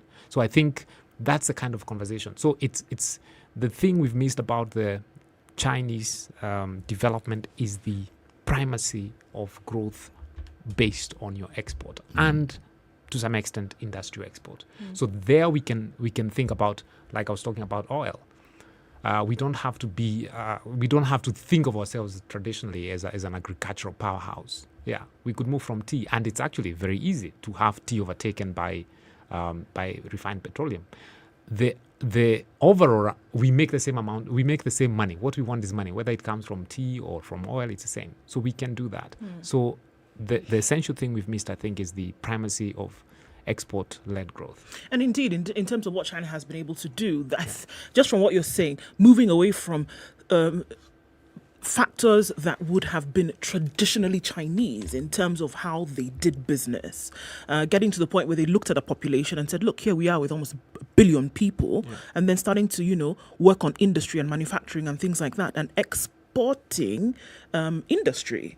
Now, I hear you saying almost that because the conversation has, many would argue, then been the China conversation has been blighted by a Western kind of, information to say, look, this is bad, this is a bad option. Obviously, because we're looking at the geopolitics of global control, right? But are we now shifting it and saying that, you know what, here's an option for credit, indeed, but what are you learning from these fellas who've been able to give you this money? They started off just a few 60 years ago with their population in the doldrums in terms of poverty. But here they are able to lend on a global scale. What is it that they have done that even as they lend to you, you can now get into copycat mode? Yeah, it's tough. So it's, first of all, I think we are not really learning. And I don't know if it's that we are not learning or we are not in the same status as China, for example. Because China with 1 billion population, I mean, even 1950s when China is poor, China was a political sort of powerhouse. And politics is the foundation of everything. Politics matters. So the reason this Western coloring or all this debate, even what we are talking about today, I think the overall number one lesson is we are talking about it because somehow debt is related to the influence of countries. So the West is suspicious or curious or unsure about what will be the Chinese influence on policy of African countries arising from the power that they are leveraging out of this debt. So that is something that is not coming out very well. But we have ideas of it. And I would say it is actually quite malevolent. So we've seen China starting to have an influence on our foreign policy. So we have to be very careful. We can't say some things about China. You can see China has an impact in terms of the transparency, international transparency of debt now. So there was talk about revealing some of the contracts, for example, from SGR and other projects that has been hush-hushed. We can see China has come up with very, very, very cunning methods of. So China, for example, if you're unable to pay a loan, can take up the toll stations that are being put up on the road and run those. So those are models of the Chinese way that I think are going to become more and more predominant as China becomes more powerful. So they get more influence in actually how you run your country. So those are things that the bilaterals, the OECD bilaterals didn't have, and we've seen that. And those are not necessarily good. Currencies, of course, China, one way countries solve their debt issues is currency. So we cannot say we are there, but I think it's something when we sit down with Wanjiro, we should think about. Why debt becomes a big problem is to a large extent the currency of your borrowing. So the question is, how can we wean ourselves from debt? One thing I think we can do as of now is that we can balance. So even the Chinese debt that we have, the 67%, is actually luckily or unluckily in dollars. Yeah. I think we can balance the five reserve currencies, for example, so that actually part of it is in Chinese yen. I think the British now are willing to come in a bigger way, so that we are not beholden to any one of these five in a very big way. And I think it's good that even the Chinese are lending us in dollars. So that this dollar debt, I think, can be moved into other currencies. Then finally is the model of what to do with currencies, because I think that's a big one internationally. We will be stuck in debt for another 50 years until we resolve the question of these big five currencies versus the shilling, which, because you like when COVID happened, what these OECD bilaterals do is you go to your central bank and you print money and you have you have the stimulus packages. Yeah. This is something we can't do very well. So what can we do about the shilling? Amazing. Let's talk about that after the break. It's 7:30, Kenya's biggest conversation. With us in the studio this morning is Elijah Munyi. He's a researcher on China and he's also a professor at the USIU Africa. We are talking about the China angle to Kenya's debt conversation. 67% of our debt is with China. No. External debt. External debt, yes. Yes, not internal, because of our external debt, correct, is with China, and that's a big one, and that's what we're discussing. So, good thing, bad thing, how do we capitalize on all this? Good morning. This is the Situation Room, the only way to start your day.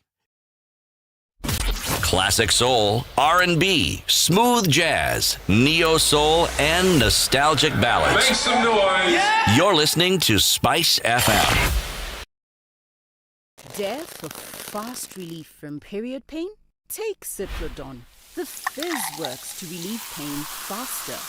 Available at all good pharmacies and now at Chandarana supermarkets. If symptoms persist, seek medical advice. Classic soul, R&B, smooth jazz, neo-soul, and nostalgic ballads. Make some noise. Yeah. You're listening to Spice FM.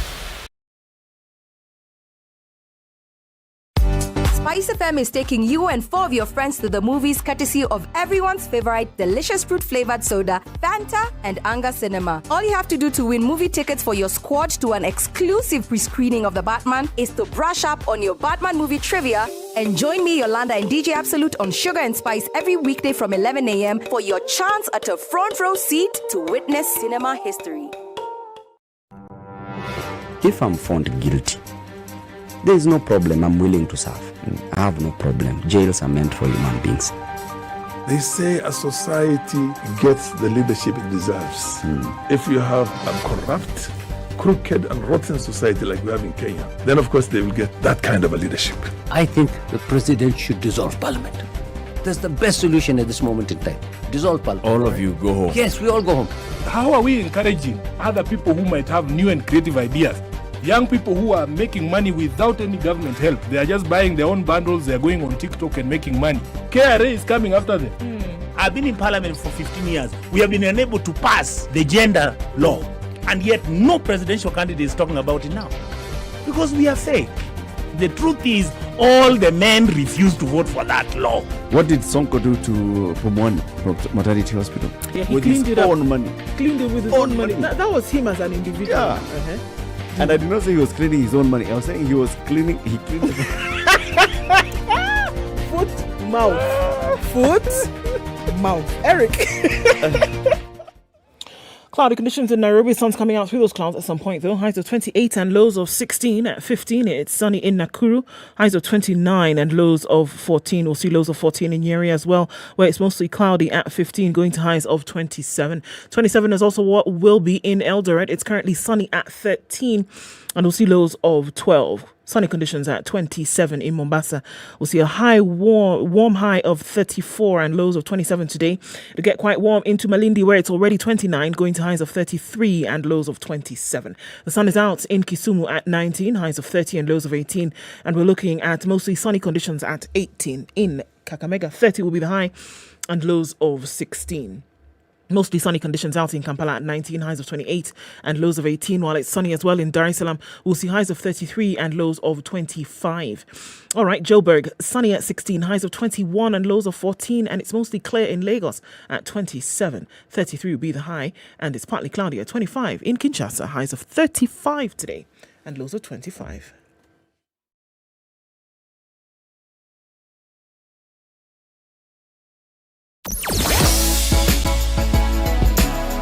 Spice and everything nice. Spice FM. Outbound on Ombaso today, we're looking at that Imara Diamond Stretch. There is some construction that's going on there with the erection of yet another toll station, and so we see why that traffic gets hot and heavy.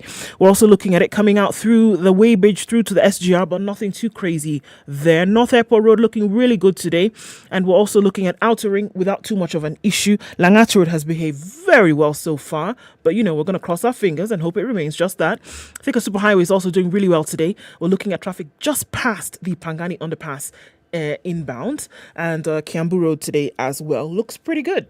Where we do have some action is in Westlands, coming out of Ring Road Westlands going towards Chiromo. That continues to pack up this morning, as it does coming out of Uhuru Highway. Let's keep an eye on things, guys. Help us out here. See anything out of whack? Let us know. SpiceFM KE on Twitter. Text 40127. Classic soul, R&B, smooth jazz, neo soul, and nostalgic ballads. Make some noise. You're listening to Spice FM. Mature, intelligent talk every morning. Spice up yourself.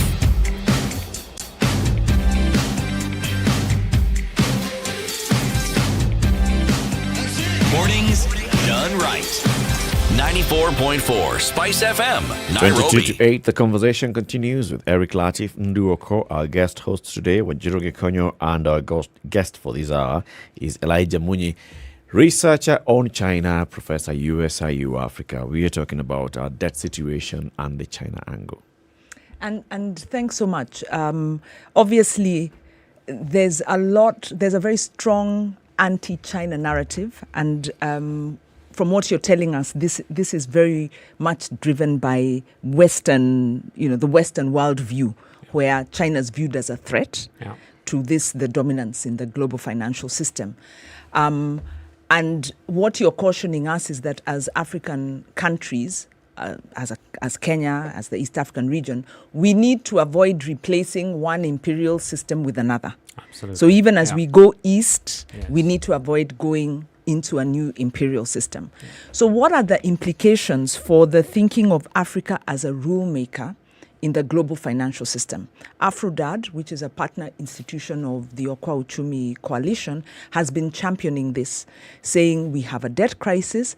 Africa needs to be around the table to resolve this crisis. And part of their demands is to increase the pot of money and the terms of that money that's available to Africa for their development and for resolving debt. So what are the implications in this global financial context for Africa to really become a rule maker and stop being, just switching imperialists? Yes. So first of all, I think the realization and the awareness that we should not be so excited about replacing one for another. So as we talk about China, as we talk about the Western worry and disinformation, let's follow the data and let's think of what's good for us. What's good for us. Secondly, as a country, we need to be very aware and ask ourselves, what's the best way, what is the best platform for us to operate? For example, as Kenya. Do we want to operate as Kenya? Do we want to operate as East Africa? Do we want to operate at the African Union level with whatever policies that we want to take up? Ultimately, those policies would be geared towards bringing us on the table of discussion with the G20, for example, or with the Bretton Woods and so on. So, for example, we are in the G20 in the form of South Africa, but they speak for Africa. That's a question. Mm-hmm. So we need to ask that. And my view is that countries should really focus on themselves. So I would say, for example, right now, what we should be thinking of is we as Kenyans. And we do have great opportunities. As we were speaking, let's get into the currency game, for example. Let's get into the currency game. And I think we've got an opportunity. It's not going to last long. And I feel that opportunity is either going to come through the Chinese or the British. Because these two countries are both part of the Great Five in terms of reserve currencies, but they are also re-seeking themselves, particularly the British after the Brexit. So supposing as East African countries or as Kenya, we said, you the British, our debt in pound is actually very low for the British.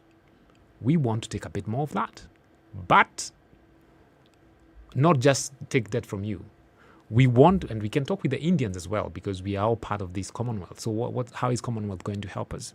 Let's partner with the Indians and say to the British, we want you to allow the Indian currency and the Kenyan shilling to become part of the British pound reserve currency at the IMF, which means that we would be able to actually print some money. After all, we use their companies, Deraru. You print our money, put it at the IMF, that money comes back as our money, but you can give us in British pounds, for example. So it's a way of basically generating domestic debt using an international route. So that is an example of getting into the currency game. And we need to be very focused. Unfortunately, I would say let's not go Pan-Afric. Because often Pan-Afric it's very easy to become diluted. So we go individually. Let's go individually and let's negotiate with one country. And for example, China and the British would come in that. Isn't this exactly what these nations did, though? That we are talking about now as the Big Five, for example, China. Yeah. This is exactly what they did. They became extremely singular in their approach. Absolutely. And it was not about being friends or, mollycoddling with anybody else. It was inward looking. Yes. We fix our issues first. Yes. And then after that, we can now, because by the time you're trading on a global scale, for example, by the time you're going out and domineering in terms of imperialism, what you have done is made sure that your backyard is sorted out. Absolutely. Isn't that exactly what they did? What they did. Yeah. And the Chinese are absolutely good examples of what pragmatic development means. Because we, for example, and I think this sounds blunt and sometimes rude and inappropriate. If you're a poor country, how do you get money? You get money by selling to whoever has the money to buy. So when you look at Japanese, Korean, Chinese development, it's always been fueled by selling to the US because it's always been the greatest power, the greatest buyers. The Chinese have always been politically at loggerheads with the US since 1950s. But they were pragmatic enough to say, we are developing, it's 1980, we'll start producing, and we know who has the money to buy is the US. They are not our friends, but we'll sell them. We'll sell them. And we have what they want. Or even if we don't, we will make what they want. Exactly. And we will make what they want. The Japanese are the best at that. We will make what the US buys best. So small cars, fuel efficient. That's how we should be thinking. So who has the money today? Probably the Chinese, the US, the Europeans. So for example, we get stuck saying we want to sell our produce to African countries. Well, fine. We are making the African Free Continental Free Trade Area. It's fine. But who has the money? That's what we need to be thinking. Let's sell to who has the money. Who wants furniture? Who wants the best fridges? Who wants the best cars? Who wants the petroleum? we'll sell them. If it's Zambia, fine. If it's China, fine. But let's be focused on the money. Let's not be sentimental about saying we want to sell fridges to South Sudan. We can. It's very hot. But do they have the money? Can I just bring another aspect to this, because values matter, and also culture matters. Do we have the discipline? Because when we look at the management of the money that we borrowed, because we've increased from about a 2 trillion something debt, now we are heading on to 9, some say even up to 11 trillion. But like you said, good projects, but the investments missed the mark. There are a lot of vested interests. There's a lot of corruption too around the Chinese project. So do we have, can we break this yoke if we don't deal with corruption? Can we break this yoke and still protect our fledgling democratic culture? Because China's not democratic. Or at least their rules of, they've redefined democracy. Yes, they have democracy. They have some form of, I'm not even sure you'd call it democracy, but some form of participatory involvement, but under totalitarian rules. And I do not think that's the way we want to go. So governance and democracy, how I think you raise a very difficult question, which sort of takes us full circle. We all know that corruption is bad. We've, as a country, we've had a lot of difficulties resolving how to finish corruption. And this is why one way we tend to resolve corruption, at least in terms of public finance management, is World Bank, the multilaterals, the Bretton Woods. That's where we're heading back there. These are the organizations, and this is why I'm saying now we are starting to realize the malevolent sides of China, the lack of transparency. World Bank is giving us a loan at maybe 2%, but somebody opts to go for the Chinese loan, which is maybe 6, 7, 9%, because the Chinese are not really keen, and the Chinese are really fine with it. Yeah. So to address that, this is where again we can't. At least our way of addressing is usually the multilateral way, because they're the ones who seem to have the structures, the regulations, transparency, open, and they do have leverage on government, at least. So this is why there's that route, and we are increasingly going to go back that way. So should we really be heading back that way, or should we just be looking at yes, I know that it's a big concern in the country, corruption, bad governance. Wanjiru, you're asking, can we really get out of it? I think we can. I think it's possible for us to get out of it as long as we just, have a leadership that moves with it. And when there's an incident of corruption, we deal with it as an incident of corruption and not now blanketing everything as now Kenya is wholly corrupt. All these countries that we're talking about have issues of corruption. There are those that have higher levels of morality. For example, in the case of, let's say, Japan, where a small issue actually becomes a big issue, and the persons involved also have that moral obligation to take action by stepping aside, by, placing themselves to face the consequences of what they've done. Other countries in Europe are not like Japan. So there's corruption that also happens there, but then they discuss it. But they don't now turn up and say that this government is corrupt.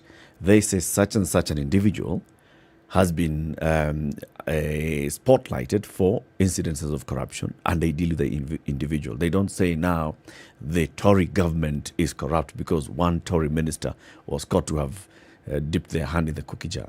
Yeah, but Eric, to be fair, it's very different for an individual or institutions to be corrupt than when it appears to be state sanctioned. So the difference with Kenya and what we are trying to dislodge is systemic corruption, where you have corruption of people who have high linkages, they remain in that position, they are not brought to account. And that's when you begin to say the system is corrupt. So in Kenya, I put it to you, the system is corrupt. The president himself has admitted the system is corrupt. We are all part of this system. And the question I'm asking is, can we become a rule maker if we don't deal with this corruption that is, diminishing, deviates us from our goals? So we have great goals, good policies, good ideas, but then we find we have budget overruns, we have, we can't repay our debts. I'm sure if CT was here, he'd have told you the overruns. system is not corrupt. It is individuals that are corrupt. Well, I think it's fine. Ultimately, we know our problem. But I think, Latiff, there's a question of what and how. So we are pretty agreed on the what. We are corrupt, we should change it, and maybe the system or not, but we should change something. But I think what we all ask is the how. How do we change? And when you look at how Kenya changes, there's always a lot of Western external channeling. Yeah. So we've had a few instances of changes. I mean, the best one we can talk about, for example, is the getting rid of Moi in that time, and the involvement of certain Western platforms in channeling how that goes. So and the kind of sacrifice it takes. So we don't have the Chinese or the Japanese incentives of somebody.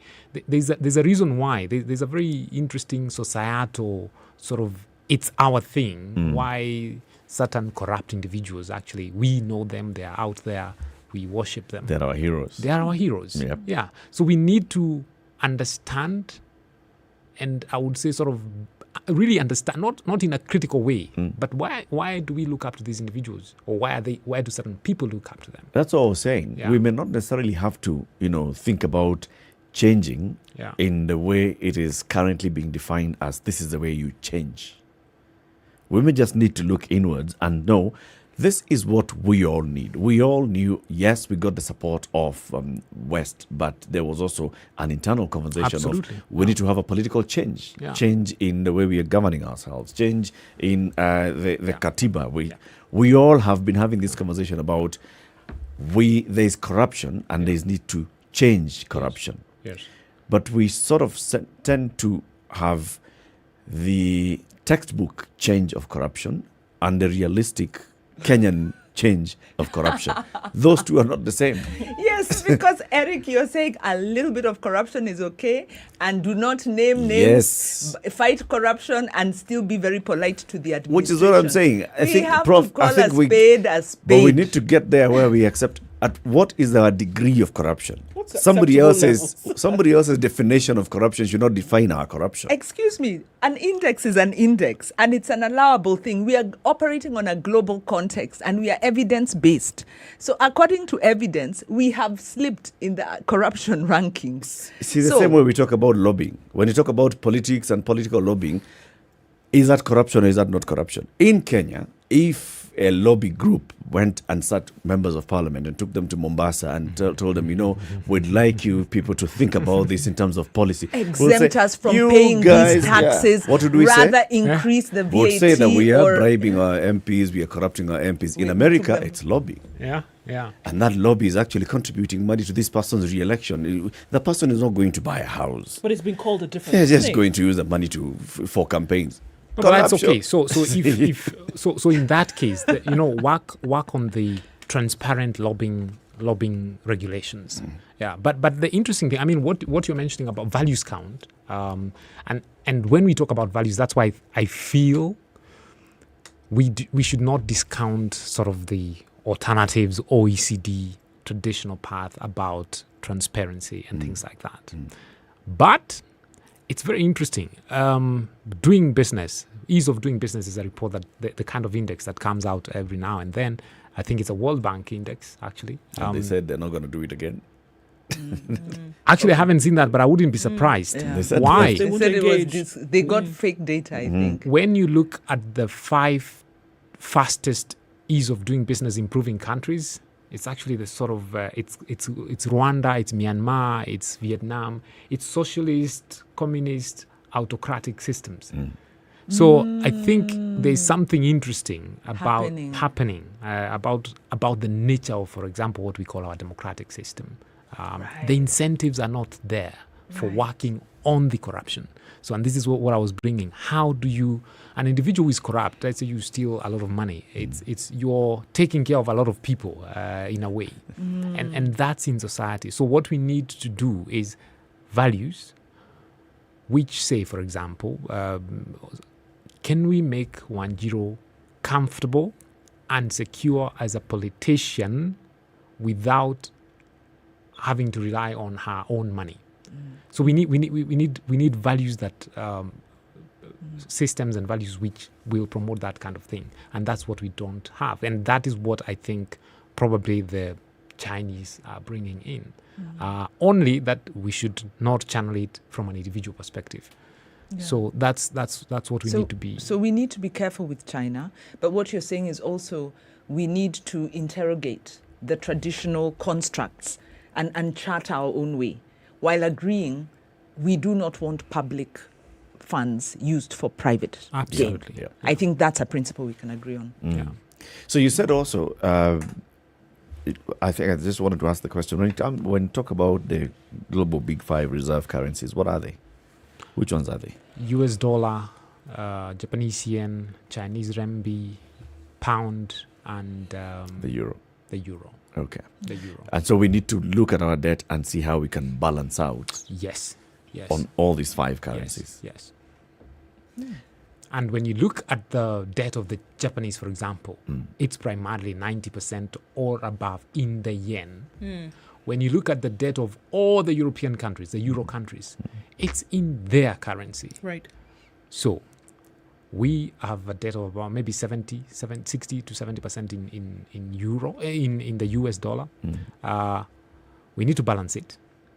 And we need to get in the currency game so that we are able to use our own money as an appendix of one of these 5, because I don't think we can quite get in the next 5 years to an African currency. But we need to play the game smart. We don't need to, what do you say, overturn the cart, as it Topple were. the apple cart. Yeah, it won't work. But we can strategically use either the RMB or the pound to fix ourselves there smartly. How about the balance between domestic and external debt? Yeah. Domestic has actually been rising. In fact, at present, we've got about, I think, 3% budget deficit. This 3% budget deficit we're on 8%. 8% deficit. 8% deficit. Yeah. Yes. So out of this 8%, I think about 3 is external and 5 is domestic. Yeah. So actually you can see we are using quite a lot of our money. And in my view, it's not necessarily a bad thing because that's how it's more expensive. The problem with our domestic debt is that it's more expensive. But I think that's a kind of pain that we need to feel and to understand what does it mean to stand on your own. Yeah. Prof is the second person alongside Dr. Jaramba and the team from the Kenyatta University who are advocating for more, for us to go back to borrow locally. Local borrowing and rather fix the market so that we get the cost. And there's a conversation that needs to happen around that because I think a lot of civil society, a lot of actors and policy influencers look at going outward. Let's have that conversation one of these days then, Wanjiru. Looking at the balance between local and external borrowing. Thank you very much, Elijah, for joining us. Elijah Munyi is a researcher on China and is also an adjunct professor at the USIU Africa. Thank you for joining us and come again soon, Prof. Thank you very much. This is Kenya's biggest conversation, The Situation Room. It continues in the next hour. We have a Healthy Fridays conversation. Joining us will be two presidents, President of the Kenya Medical Association and President of the Kenya Dental Association. President Wanjiru Gikonyo will also be here. Good morning. It's 8 o'clock.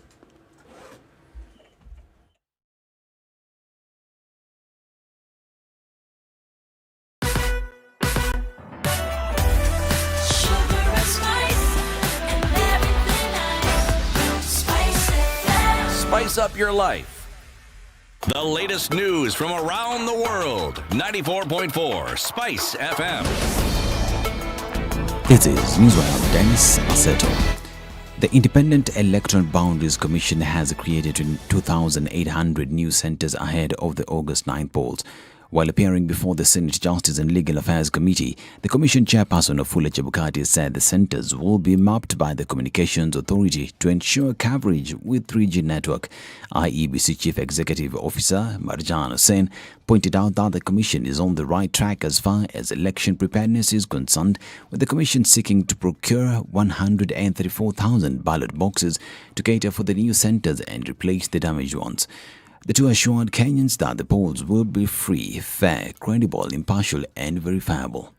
Still on the electoral body, and IEBC says it has referred the investigations on the vote rigging claims by Deputy President William Ruto to the Director of Public Prosecutions for further directions. The Commission's chairperson, Wafula Chebukati, told the Parliamentary Committee that the statement was made during Ruto's tour of the United States and this affected IEBC's jurisdiction.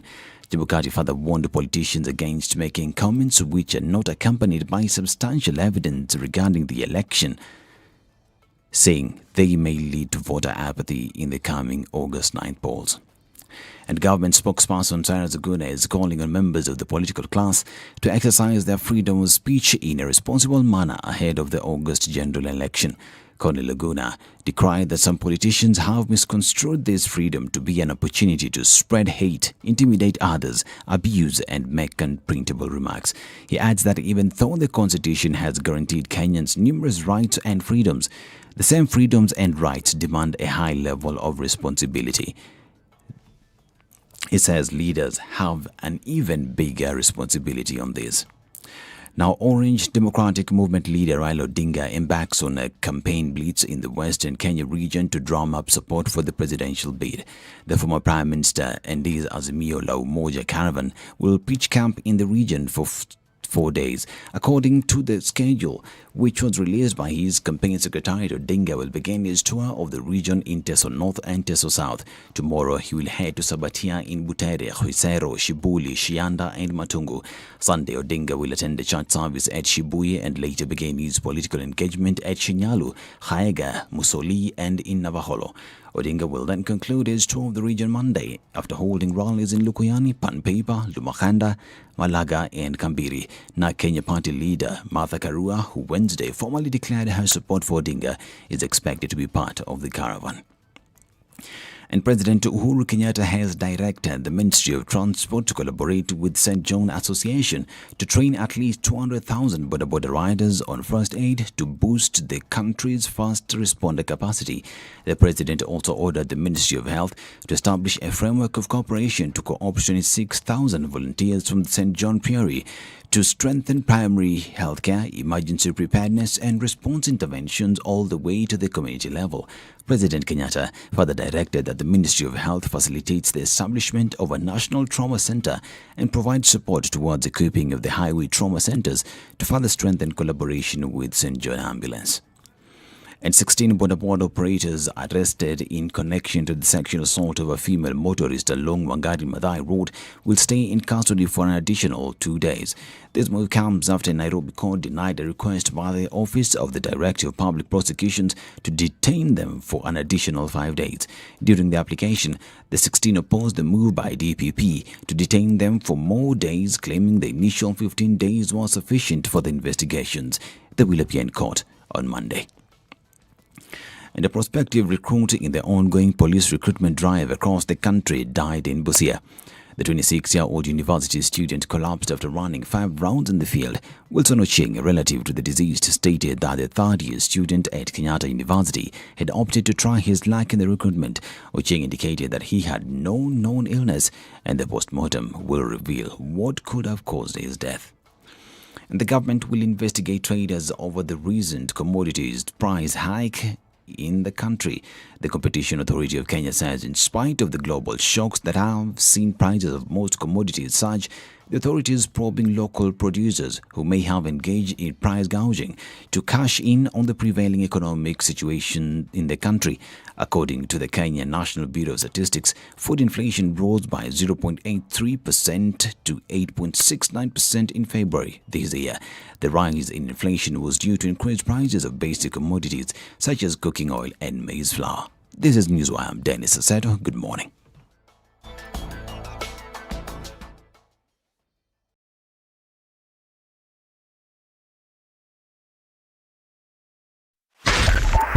.5 Spice FM, Kisumu. All right, Huru Highway into the city is where we're looking at a buildup of traffic and then going out towards Westlands.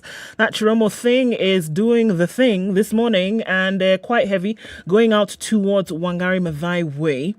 So we're looking at connection of traffic all the way into Westlands, out then through to the Thika Superhighway, which incidentally is building up going towards the Utali Drift. Kiambu Road is an absolute mess. We're looking at in and outbound traffic, as well as Limuru Road this morning coming out on all different ends of Parklands. So that's crazy. The CBD also, traffic is doing the rounds there and coming out towards the eastern part of the city. Then we're also looking at Jogo Road, which started piling up really early this morning. Gong Road is also quite busy here and there. Raila Odinga Way at the mouth and at the tail end of it, regardless, depending on which side you're looking at it from. Some traffic there.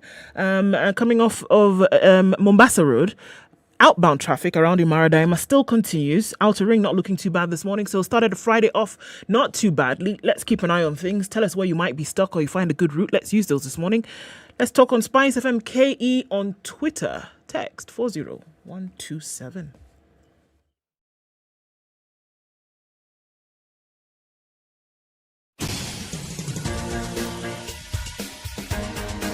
This is the Situation Room, the home of hard-hitting political commentary and penetrating insights about the state of the nation. This is a talk radio experience like no other. The Situation Room, a place for hard truths, debates, and elevated conversations. The Situation Room, witty, political, engaging, deep, controversial. In the room, we have C.T. Muga, researcher, academic, seasoned political observer, a fountain of wisdom in these politically uncertain times. Ndu Okoh, Nigerian by birth, Kenyan by choice, communications expert, Pan-Africanist, a truth seeker and believer in people power, and Eric Latiff, agent provocateur, the man in the chair, seasoned journalist, news hound, a man who believes in punching up, not down.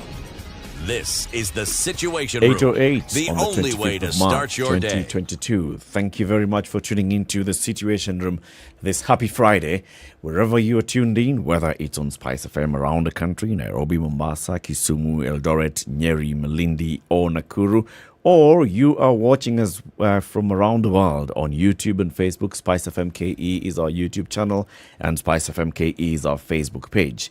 For the next 1 hour, we are also live on KTN Home. And those who are joining us on TV, karibuni sana. The day's proverb.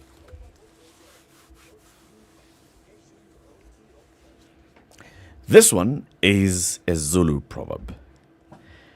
You can learn wisdom at your grandfather's feet or at the end of a stick. You can learn wisdom at your grandfather's feet or at the end of a stick. Choose one. You choose. Either way, wisdom must be imparted. Either way.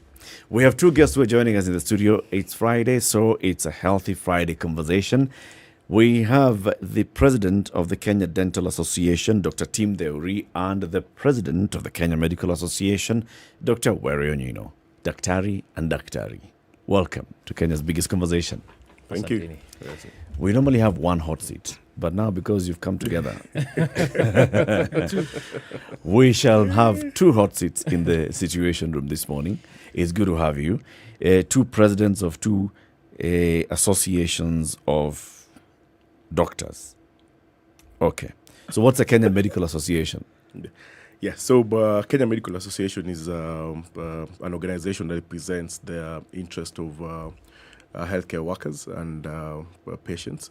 We have a twin mandate of ensuring there's quality delivery of healthcare and the welfare issues of our members are addressed. We are an offshoot of British Medical Association, formed way back in 1968, and we have been a key stakeholder in policy development with the Ministry of Health and now the Council of Governors, where we're able to provide technical guidance in matters health. Okay. So, Mon, you look at the welfare of your members, and the membership is individual members. Yeah, so we have different kind of members. We have individual doctors. We also have corporate members, and we also have associate members. So when we look at the whole spectrum of the health system. So we look at the doctors, we look at the medical students, and we also look at corporates that are involved in the health sector. These are hospitals. Yeah, we present hospitals owned by doctors. We also represent, as I mentioned, medical students in the country. We also are in partnership. We have corporate members like Kenya Red Cross. We have associations with organizations like IMLU in matters human rights. We work closely with organizations like FIDA and other CSOs in the country. Okay. Yeah. We now know who you are. Dr. Tim Theory, the Kenya Dental Association. Who are those? We were formed in 1960. We are older than KMA. And I was really hoping you'd say we are friends. We work really closely with Dr. Were in the industry. Kenya Dental Association is a members association, and the membership constitutes largely dentists in the country. We are all over 1,400 of us since the first dentist was registered in the country. And we are in the space for advocacy, lobbying for good oral health care and for our members' welfare, because we are a small number. So we have to take care of their interest to ensure that as they are trying to deliver oral health care, that they do so in an environment that is conducive and enabling towards this. What is a conducive and enabling environment for a dentist? One, you're allowed to ply your trade without interference. By that I mean your clinical decisions that you take should be towards the benefit of the patient. 2, you're provided with the instruments and tools that enable you to do this. Generally, you will hear dentistry is expensive, having a filling is expensive. But I'd like to demystify that and say that it's access that is expensive. And if Kenyans are not allowed this access, that's when services become expensive. Access to what? Access to healthcare. As simple as that. Access to healthcare. Because if look at the numbers I've mentioned, as of this year, I think about 800 of us have been retained, and this means that 800 of us have been allowed to practice. They've satisfied the councils, that's the Kenya Medical Practitioners and Dentist Councils requirements to practice. So 800 of us. Out of that number, about half of them are in public service. Okay. So that's about 400. So if you are to divide these people in all the counties, we have less than 10 dentists per county. Okay. That's what it means. Okay, Yeah. so that's interesting, because on this other side of it, when we talk about access to healthcare, we often think, okay, can I walk into a facility and then get what I need at a price that I can afford? But it's interesting that you say that from medical practitioners' point of view, that access to healthcare means, maybe you can clear this up. So access to healthcare means that there would be enough of you spread out around the country, so much so that anybody who walked in then would be able to find somebody who would be able to take care of them. Is it more than that? It's more than that for sure. Okay. And if you look at healthcare, it has various components. And I will look broadly at the human resource for healthcare component. We have the facilities. we have the financing of healthcare, and then of course we have what I call the politics of medicine. How we're managing this resource. I wouldn't call it a scarce resource, but it's the distribution that tends to be a problem. So that's how I'd look at it. Those are the factors that bring the system together. Yeah. Yeah. So, but if you look at the access, if I just follow what my co-president is saying, we always talk about having accessible, affordable healthcare, and this is where the UHC conversation we've been seeing going. But there's a critical aspect, and I think when you talk about our members' welfare, that we need to speak about is the issue for human resource for health. The same shortages that we haven't met the WHO specification in terms of the number of doctors or number of dentists to patients. But yet, Latiff, we find out that as we speak now, we have more than 400 doctors who have cleared their training, who are sitting at home. We have more than 2,000 doctors who clear their post-university training, that is internship, and they have no employment in this country. Yet, we still have issues of access. We have patients who go to institutions. You're not able to see a doctor.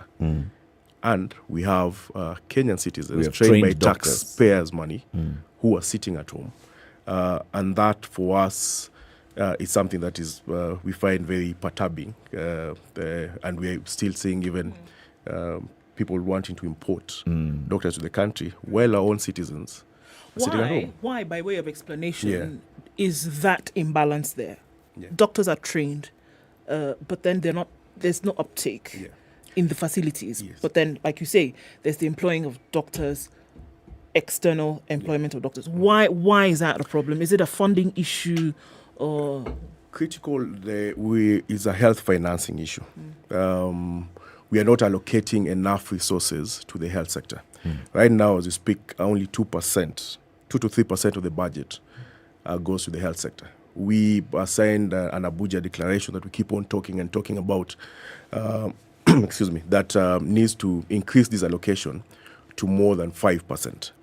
Once you have enough allocation, then you need to, enough financing, then you need to match this with proper infrastructure to our counties, because you cannot place doctors in facilities and they do not have the necessary equipment to work. So key is health financing. And following that, you also have the issue of the human resource for health management. We made a mistake when we devolved the human resource aspect. And get me right, it's not devolving of health, but devolving the human resource for health aspect. And we have continued singing this song, even during the BBI conversations. We were very loud and said we need to manage the human resource aspect so that someone in Lunga, someone in Isebania, somewhere in Lokichang, in Turkana, can be able to access the services of a doctor, because there's a reason why we are training doctors and deploying them all over the country. You know, you've said 2 to 3% of our budget is going into health. I think there's always a new figure every time you speak to somebody. Last time I heard it was 6%. Like somebody else has said 8%. How do you arrive at the 2%? So for us, we look at if you look at the direct allocation to health.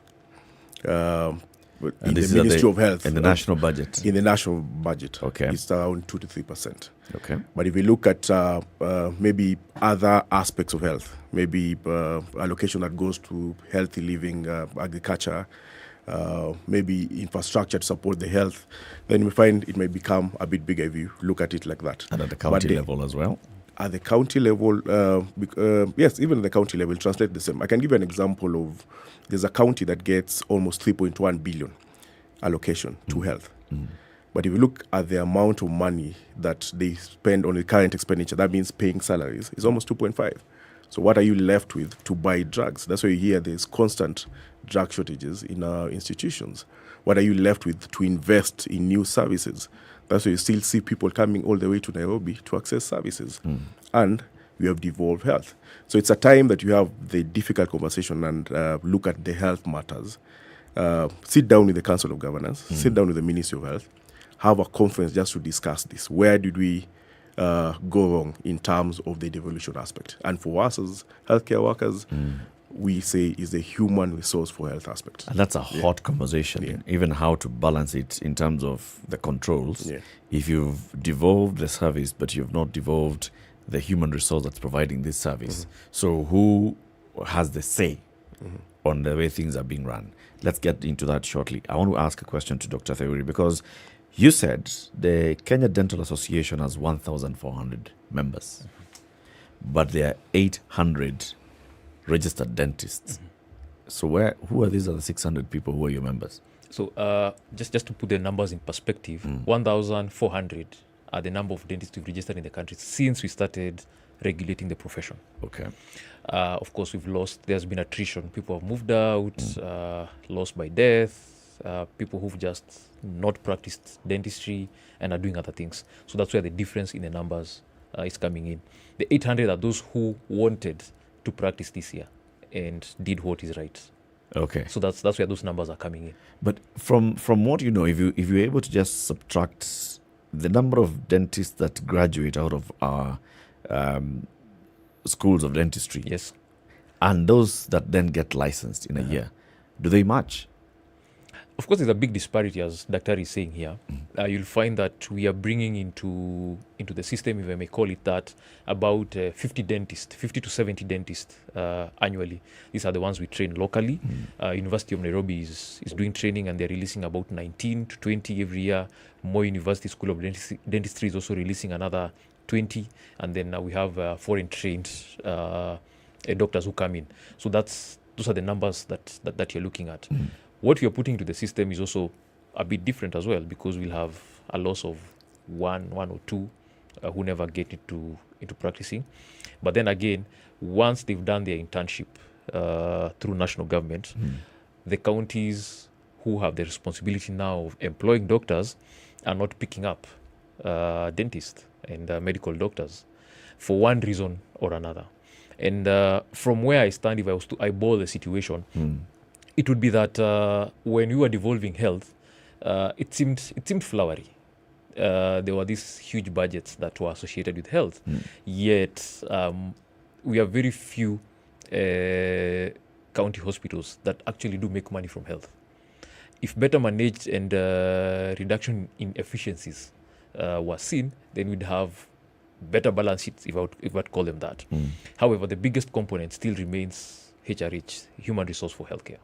That's where most of the monies go to.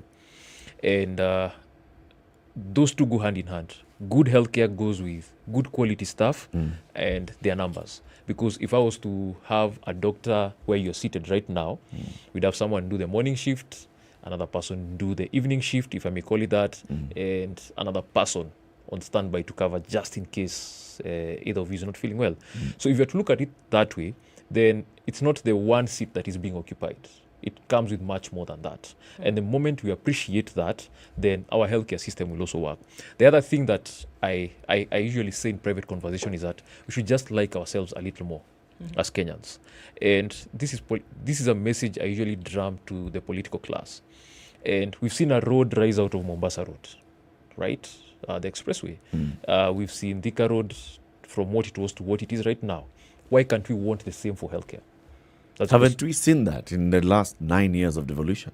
Haven't we seen more health facilities being constructed around the countries? Haven't we seen doctors' remuneration rising in those 9 years? Well, it could be because of the governor's understanding that this is important, also because of the kind of lobbying that your associations and union have done. I appreciate the journey that we've taken so far. I'm not saying that totally blind to that. I appreciate the journey we've taken so far. And we've seen a lot of brick and mortar coming up in counties, but that buildings don't treat people. Yeah, you don't get well because you're in a good building. You get well because you have a good doctor. Do you think, I mean, and we've heard this suggestion several times in the last 2 or so years, as this health conversation has taken center stage more than anything else. do you think that things ought to go back and then be streamlined from a central position for health in this country? Because we're looking at an across-board approach from some of the things that you've just said. Yeah. We need more doctors across the country. It doesn't say that we need more doctors in Kiambu County and Kajiado, for example. We need more doctors around the country. There's certain things which are needed, which are cross-board, that it would be one thing here and mirrored in another area. So was the devolution of health then the right way to go? Devolution of health actually, if you look at it in the long term, and if you talk to the local Mwananchi, he'll tell you it brought services closer to the people. Yes. To the people. It brought the issue of the brick and mortar closer to the people. If you go in most of the counties, and even you've seen recently in NMS, we have a lot of health facilities that have been constructed. But if we are honest with ourselves, and you can have this difficult conversation between the government, this is the national and the county governments, and the professionals who are supposed to exist to guide the government in terms of the standards, in terms of how healthcare should run. You cannot go to a plane and then the air hostess who's welcoming you on board tells you, now you can take your seat. Let me now fly the plane, and ask the captain to take that. And that's what is happening, because we are having people with interest in the brick and mortar more than the delivery of the health service.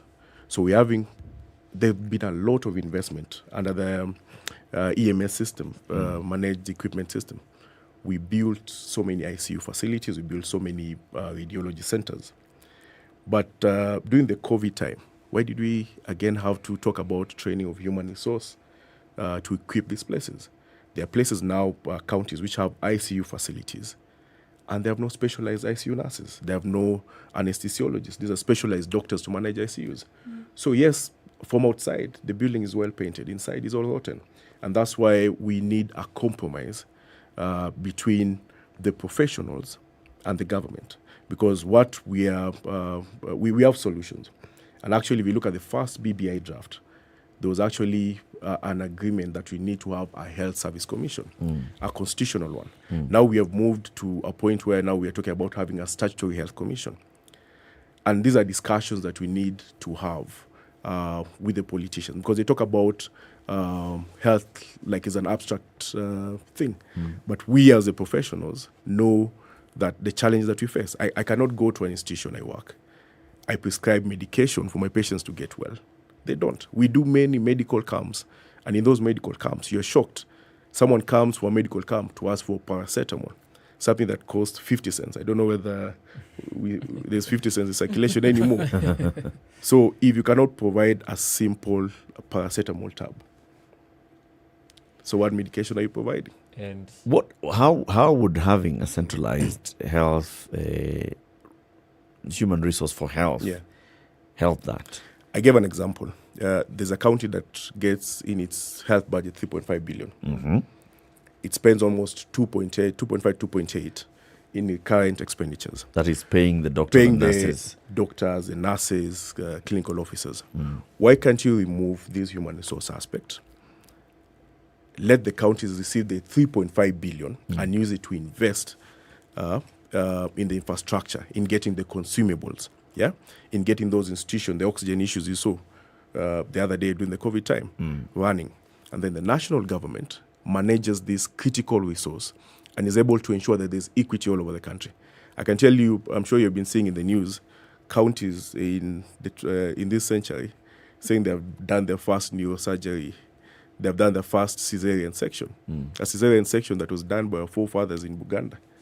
But now in Kenya, in modern time, we're saying we are doing a C-section here. So we really need to calm down, and the pro-devolutionists and the ones who are they believe that health should be devolved. We clearly know why they want that to be, because it's a matter of control of resources. But health is a basic service. It's not something that should be left for politicians to play around with. It should be as professional.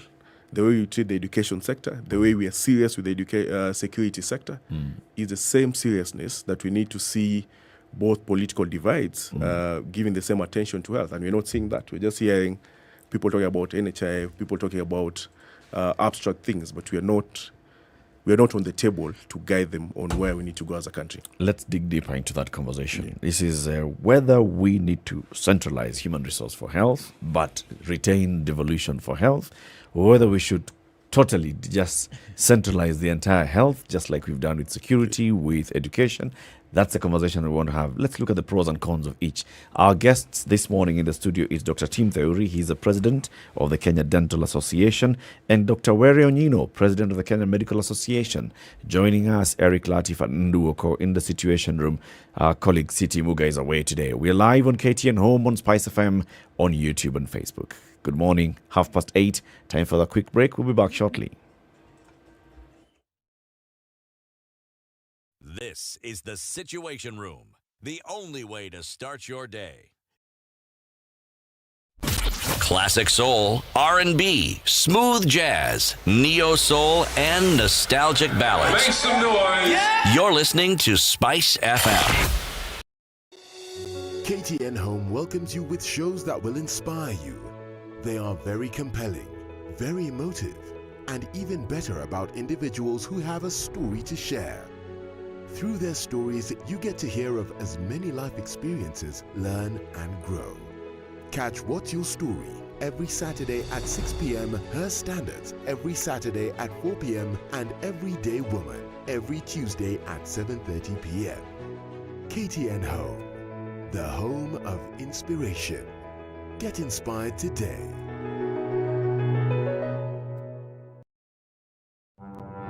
I hope you don't believe that a hustler is a poor person. Hustler is a person who is making his a living through hard work. The group of leaders we are having now, Kenyans, listen, the chemical composition is the same. You will mold them to ODM, then NASA, you mold them to Kano, mold them to Jubilee, mold them to any other different color sometimes, but the chemical composition is the same. It's not about me as Nurdin Haji, but it's about the constitution that I swore to protect. So when individuals attempt to hoard those powers and they want to be investigators and also prosecutors, then of course I have to defend that position because that position is in the constitution and that's what Kenyans wanted. I'll tell you what happens is that when you ignore court orders, you're creating and quoting anarchy. Then you create a very dangerous precedent. A story is told of the first president of the country who also went to visit Madare, presidential tour. And of course, he went to this place and he introduced himself. So one of the enemies says, hata wewe kuna jina kama yangu. Cloudy conditions in Nairobi, 21, highs of 28 and lows of 16 today. 18 degrees in Nakuru, we'll see highs of 29 and lows of 14. It's sunny in Eldoret at 16, highs of 27 and lows of 14. While we're looking at cloudy conditions in Nyeri at 17, highs of 27 and lows of 14 today. Mostly sunny conditions at 29 in Mombasa, highs of 34 and lows of 27. We're looking at light rain in parts of Malindi at 30, highs of 33 and lows of 27. The sun is out in Kisumu at 20, highs of 30 and lows of 18, while Kakamega is sunny at 22, highs of 30 and lows of 16. Kampala is sunny this morning at 20, highs of 28 and lows of 18. And we're looking at mostly sunny conditions in Dar es Salaam at 27, highs of 33 and lows of 26. Johannesburg is sunny at 17, highs of 21 and lows of 14, while it's mostly clear in Lagos at 27. It'll go to highs of 33 today. 35 will be the high in Kinshasa. It's mostly sunny at 25. That'll be today's low.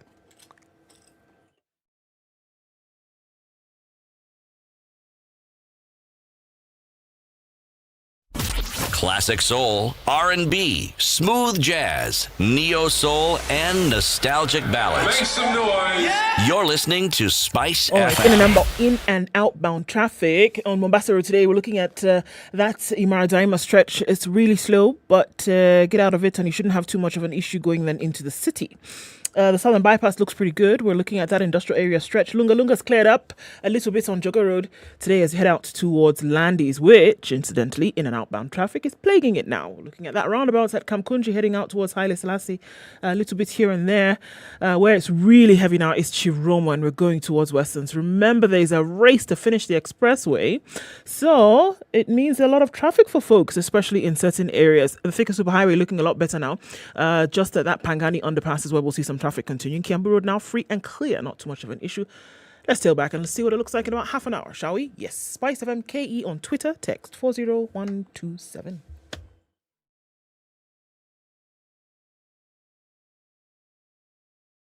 Spice and everything nice. Alright, okay. SpiceFM. Spice up your life. Mature, intelligent talk every morning. Spice up yourself.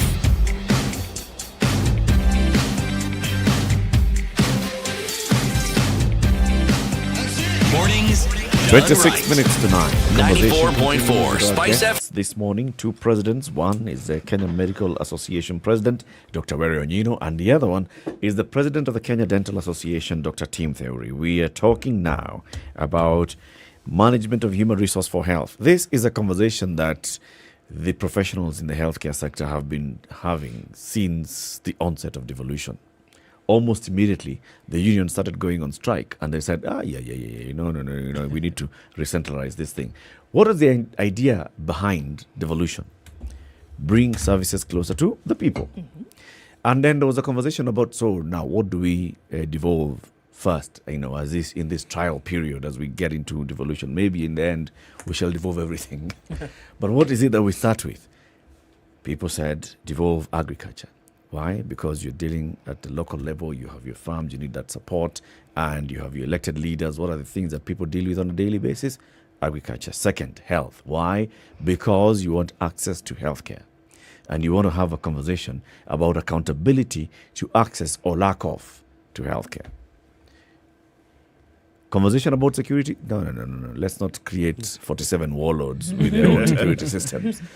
Let's retain security at the national level. Education, for purposes of maintaining the standard, blah, blah, blah, blah, let's not devolve education yet. Early childhood, though. Early childhood, education. Because it's right there, it's basic. Your child walks just across the road to an ECD facility, let's devolve.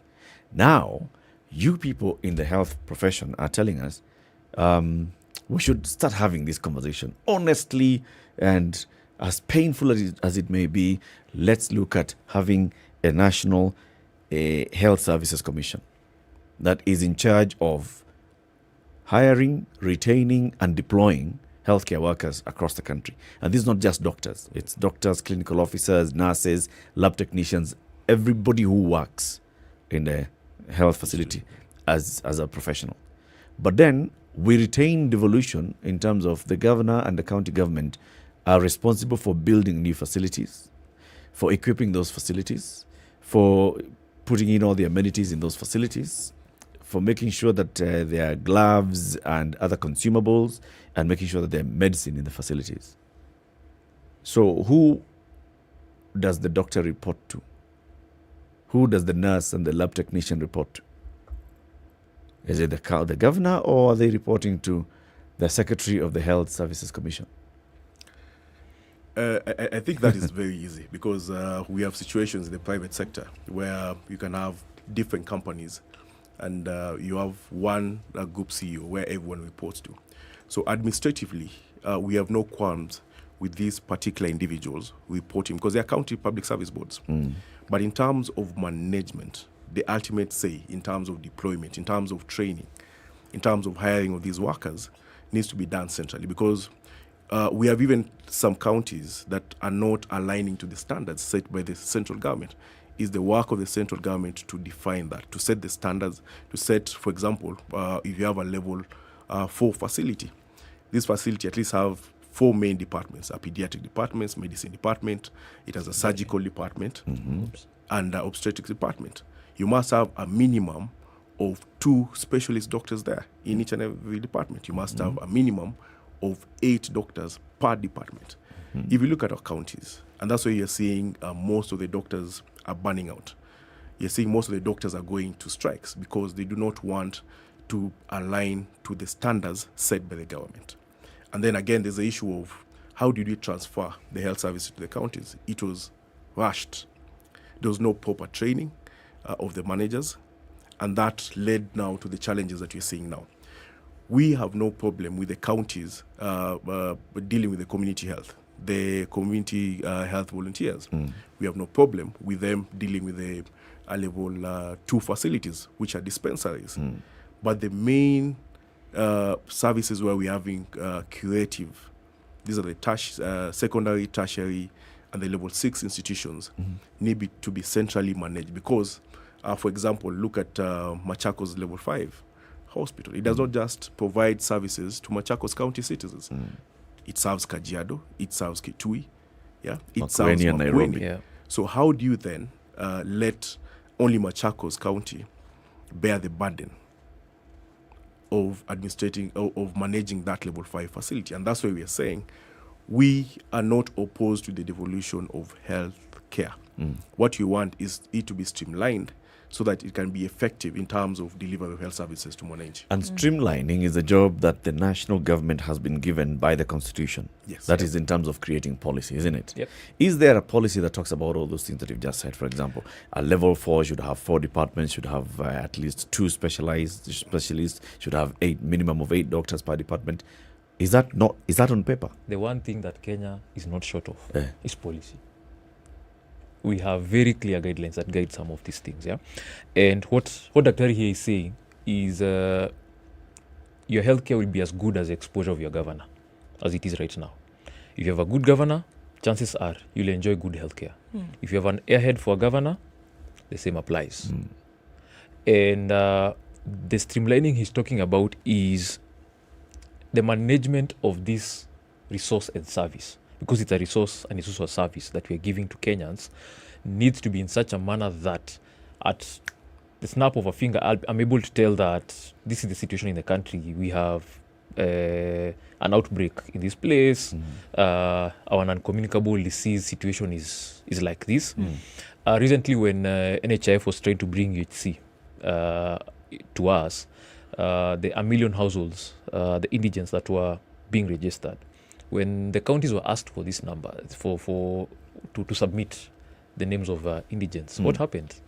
Out of those numbers, about 37% of the data that was submitted were your friends, my driver, Okay. So what are we saying? So that's what we see happen on a day-to-day basis, Whereas we understand that the Council of Governors would like to be in charge of this. It's the conversation around I am a doctor in a particular county. I am managed centrally from national government, yet the person who's with me every day there cannot have a say of what I am doing, is something that can be done administratively. So that it's very clear as it is in education. Okay, so what I'm hearing you say here is that, look, to have the 47 different areas manage health is fine. That's all right. However, you cannot guarantee a streamlining of operation across the country because it is largely dependent on the individual who sits in that particular position. Exactly. So if you have somebody who's really interested in getting some of these done, with some of the stellar examples that we have, then you will probably see that there will be a proper streamlining of health in that particular area. But if you have somebody who is not, then you will see the problems which we are clearly privy to today. So now, is that then a clear recipe to say streamline all of this at a central level so that at the very least you guarantee that the same thread is running through the country and you don't have to then gamble with, are we going to have a good governor here or not? You see, like in security, the guns that our policemen use are the same guns that are being used in the US. We don't have a gun for a poor resource setting. We don't have a gun for that. But healthcare, we want to have those conversations. We want to have conversations on task shifting. We want to have conversations on task sharing. We want to employ lower cadre staff so that they can do higher grade jobs because we think they can do it. The same in the aviation industry. The moment you have a new plane, Kenya Airways will send their people to go get training, come back so they're able to fly this plane. So that when they go to the US or wherever they are flying to, the standards are the same. So we are talking about standardization of healthcare. It must be standardized. So that at the end of the day, the clinical outcomes are the same, whether you have a cesarean section in Kuresoi or in Kinangop or in Mokoroine. The clinical outcomes must be the same. because the doctor has been trained here in a standardized manner. It's just that after they get into the service, we are having these problems. Yeah. But then, don't we have those structures already set up? We, like we said, at the national level, there is policy and there are standards and there are guidelines. And then there's a body that has been established to be the one that does enforcement of all this. This is the council, isn't it? Yeah, the Kenya Medical The Practitioners. Kenya Medical Practitioners and the Dentist Council. Yeah. What roles do they play? First, they license the practitioners, practitioner, and the facilities as well. And So they have a dual role. They you have the human resource component and facility regulation. So they will issue standards that, as a level 4 facilities, you must have the following X, Y, Z. And after that, now there's the enforcement bit. They will come and do inspection, keep checking, and say that we found that SpiceFM hospital has only Latiff as a general surgeon. Yet we say they're supposed to be 2. Yep. We'll give you X. 3 months, 6 months. to Regularize ensure that or we shut you regularize down. that. Because there are also other things that they look at. They look at the workload. They will look at other indicators as well, so that they're able to take those decisions. But at the end of the day, much as they have a role in enforcement, they can't do it out of context. There's a context under which they're operating. And that is, if I close this facility, what happens to these people? Yep. Yeah. So we also force their hands. Yep. Again, it rolls back to how much and how many resources are we allocating health? But I'm going with the same argument and saying, so we have the KMPDC, which licenses the facility and the healthcare workers and sets the standards. Yep. Now, do we have other sticks that we can use to make sure that this facility and the county government, or whichever government, whether national government or county government, is actually making sure that this facility is serving the people? And I say we do currently in the current status. I'd say we have the Commission on Revenue Allocation that has a formula. We have legislators at the National and Senate that look at, okay, so this is the formula we are accepting. This is how much money is going to be going to the county level, how much money is going to each county, and what is the rationale for receiving this money. This all can be used to make sure that, number one, you ring fence the budget that is allocated to county. Then you also say, if you do not, if regular checks by the other authorities, by KMPDC, by the Commission on Revenue Allocation, by the Intergovernmental Relations and a Technical Committee, if all these come and inspect and they find that you are not meeting the standards, then you drop some points and your next budgetary allocation misses out on something. So we have ways of doing that. Instead of saying, let's take it back to the national government, which national government until 2013 was not doing any of these things that we're talking about anyway. You see, Latiff, let's look at it. Since health was devolved, have you ever met a Kenyan citizen who comes and tells you, I walked to Kiramaine Health Center and I got all the services that I need, I'm now well? The way someone will walk, let's say, to one of our major private facilities. You see, we cannot continue supporting something that has failed. The national government knows that there's a problem with the health service delivery. Even if you look at what the politicians are talking now, they're talking towards improving. They're talking about having a human resource council. They're talking about they're not talking about the main thing, which is the Health Service Commission. So if something has failed, go back to the drawing board, review it, and see how can we do it better. Let me give you an example on the issue of cost of healthcare. We have been having this discussion for the last 1 year on how to reduce cost of healthcare. Right now, as we speak, doctors all over this country, Mombasa, Kakamega, Nairobi, are being charged by the city councils work permits, business permits, which is illegal. Yesterday, I was speaking to the president of the nurses. Their staff, who are a profession just like us, who are being harassed by the city council. These guys are not connecting the dots that if I'm paying my license at KMPDC or NCK, and then you come again and charge me a business permit, which is illegal through many orders that have been given by the High Court, I'm increasing the cost of healthcare. So the issue is the capacity at the county level. 10 years down the line, they haven't gotten it right. Who suffers? So do we continue gambling? Do we continue? I can tell you the moment you go down and trying to enforce, to interfere with the allocation in the counties, they'll run to court. So who bears the brunt? It's the patient. We are losing so many patients. Now we have a cancer issue in this country. These are people that we're supposed to have actually captured them if we had the proper human resource at that community, at that dispensary level, and save their lives. Why do they have to come to Kenyatta or go to India when you have people on the ground who are properly capacity built to offer that service? And that's why, for us, we still push for separation of the profession so that the professionals can do their work with clinical autonomy without being harassed by MCAs or by the governors or being transferred each and every time because you're not speaking the language of the local MCA. And the service. Those are two things that we need to look at critically. And that's why, if you look at the professional aspect, we have the issues of reforming the regulation of doctors in this country. We have the issue of the Health Service Commission.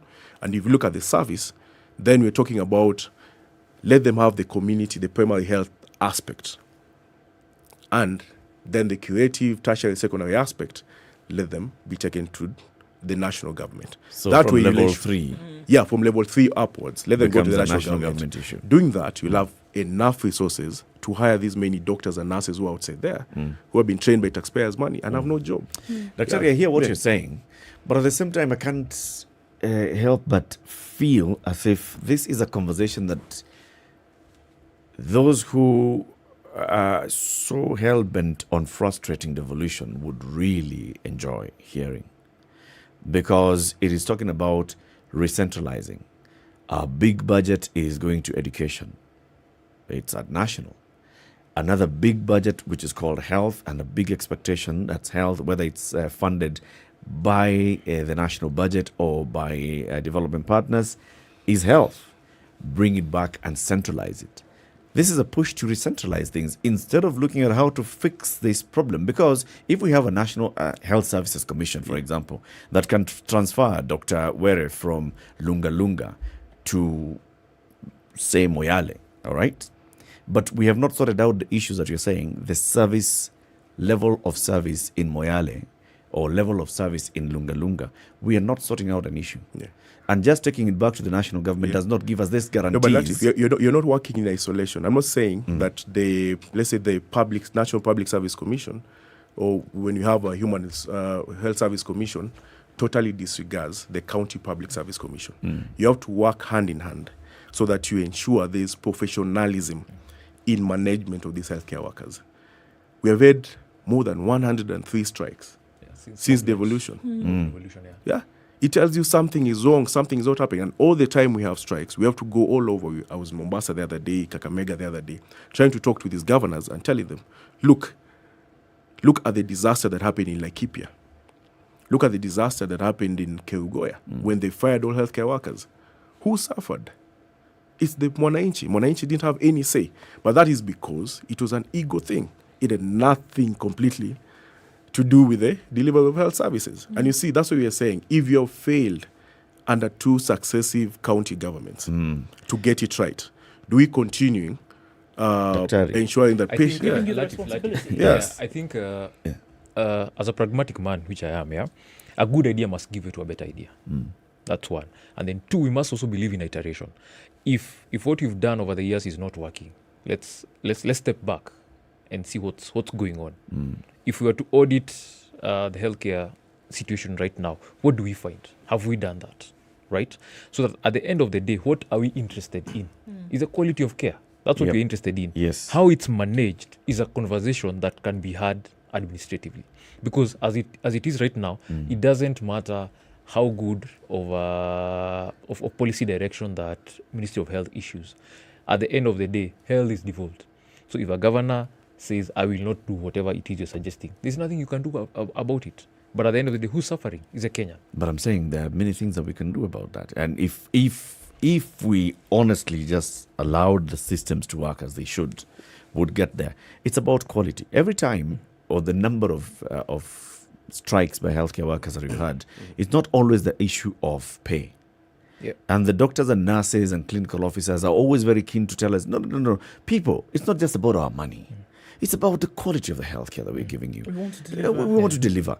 This has led to one county that allocates 3.5 billion shillings to health, spending 2.5 billion shillings on just paying salaries. And It's more than the salary. It's about the quality of the healthcare.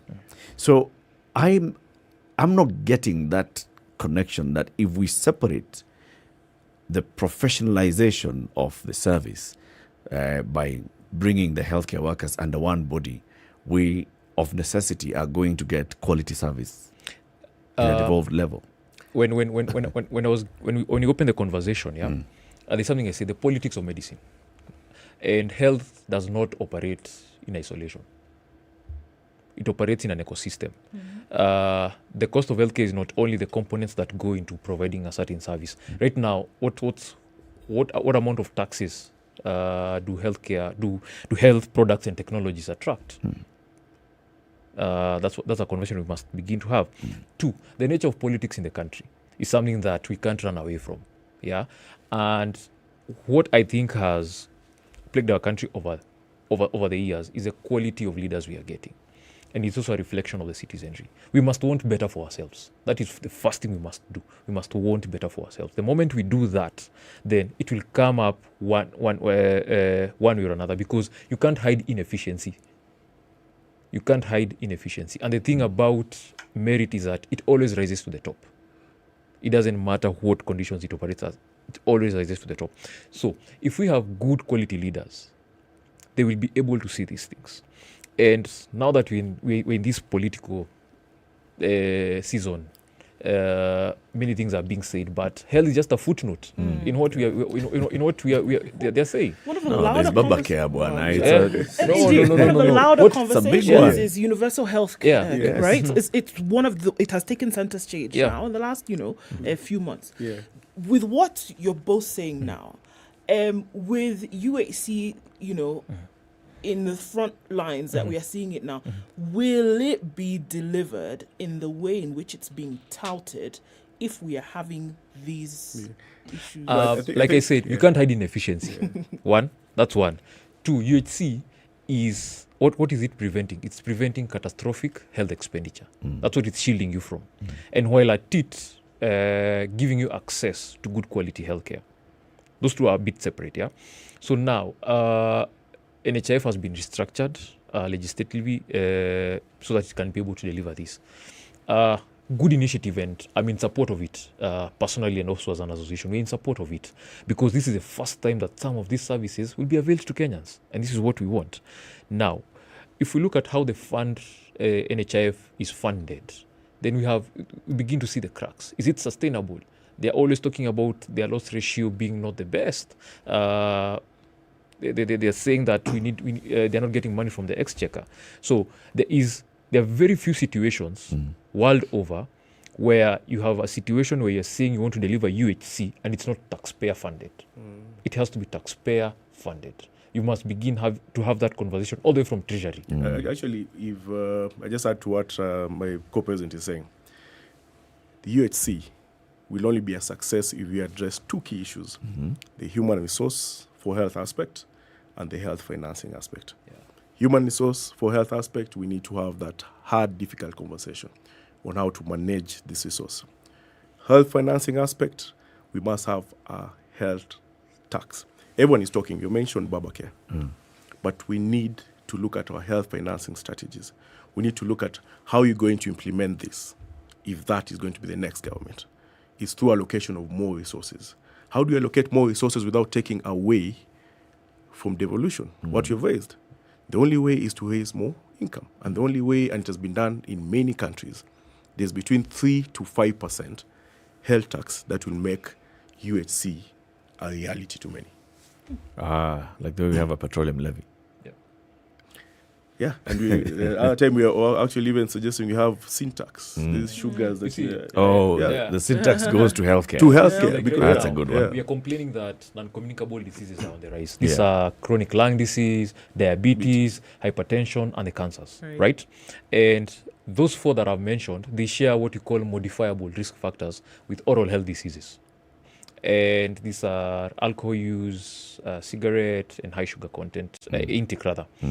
So I hope to see a situation where for Kenyans to lead a healthier life, we have, if say your whatever product that you're bringing to the market, if it has as a figure of the sky 25% sugar content, you pay a certain amount. You pay a certain amount of duty. tax, and we have high sugar content sections at the point of sale in supermarkets, in the shop, so that when you're purchasing, you're fully aware what you're doing.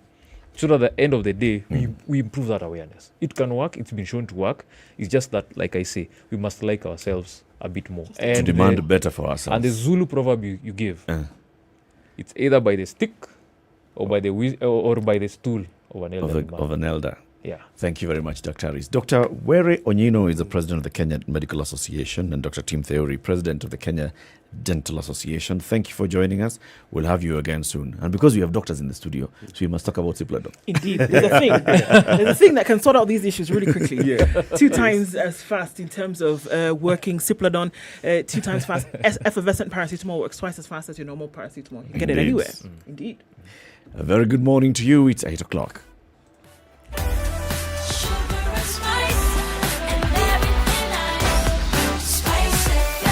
Spice up your life.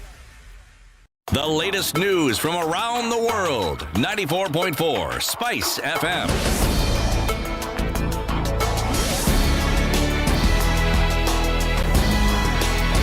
Good morning, this is Newsline Dennis Aseto. The Independent Electoral Boundaries Commission has created 2,800 new centres ahead of the August 9 polls. While appearing before the Senate Justice and Legal Affairs Committee, the Commission chairperson of Furahi Chebukati said the centres will be mapped by the Communications Authority to ensure coverage with the 3G network. IEBC Chief Executive Officer Marjan Hussain pointed out that the Commission is on the right track as far as election preparedness is concerned, with the Commission seeking to procure 134,000 ballot boxes to cater for the new centres and replace the damaged ones. The two assured Kenyans that the polls will be free, fair, credible, impartial and verifiable.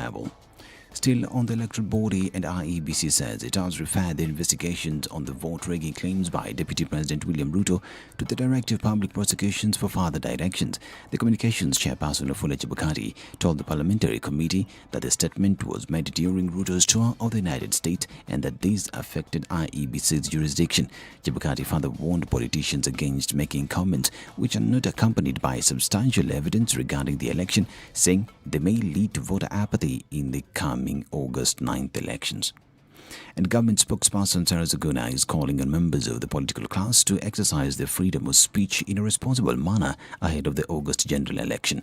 Colonel Laguna decried that some politicians have misconstrued this freedom to be an opportunity to spread hate, intimidate others, abuse and make unprintable remarks. He adds that even though the Constitution has guaranteed Kenyans numerous rights and freedoms, the same freedoms and rights demand a high level of responsibility. He says leaders have an even bigger responsibility on this. Orange Democratic Movement leader Raila Odinga embarks on a campaign blitz in the western Kenya region to drum up support for his presidential bid. The former Prime Minister Ndiza Azimio la Umoja caravan will pitch camp in the region for 4 days. Kenya Party leader Martha Karua, who on Wednesday formally declared her support for Odinga, is expected to be part of the caravan. And President Uhuru Kenyatta has directed the Ministry of Transport to collaborate with the St. John Association to train at least 200,000 boda riders on first aid to boost the country's first responder capacity. The President also ordered the Ministry of Health to establish a framework of cooperation to co-opt 26,000 volunteers from the St. John Priory to strengthen primary healthcare, emergency preparedness and response interventions all the way to the community level. President Kenyatta further directed that the Ministry of Health facilitates the establishment of a national trauma center and provides support towards equipping of the highway trauma centers to further strengthen collaboration with St. John Ambulance. Now, 16 border operators arrested in connection to the sexual assault of a female motorist along Wangari Maathai Road will stay in custody for an additional 2 days. This move comes after Nairobi court denied a request by the Office of the Director of Public Prosecution to detain them for an additional 5 days. During the application, the 16 opposed the move by DPP to detain them for more days, claiming the initial 15 days was sufficient for the investigations. The court had initially granted the prosecution 15 days to conclude investigations. They will appear in court on Monday. And a prospective recruit in the ongoing police recruitment drive across the country died in Busia. The 26-year-old university student collapsed after running 5 rounds in the field. Wilson Ucheng, a relative to the deceased, stated that the third-year student at Kenyatta University had opted to try his luck in the recruitment. Ucheng indicated that he had no known illness and the postmortem will reveal what could have caused his death. A witness told the press that the deceased reduced his speed all of a sudden as police officers reached out to him with first aid. And the government will investigate traders over the recent commodities price hike in the country. The Competition Authority of Kenya says in spite of the global shocks that have seen prices of most commodities surge, the authority is probing local producers who may have engaged in price gouging to cash in on the prevailing economic situation in the country. According to the Kenyan National Bureau of Statistics, food inflation rose by 0.83% to 8.69% in February this year. The rise in inflation was due to increased prices of basic commodities such as cooking oil and maize flour. However, the Competition Authority of Kenya says some traders might be taking advantage of the global events to increase prices unfairly. This is Newswire. I'm Dennis Saseto. Good morning.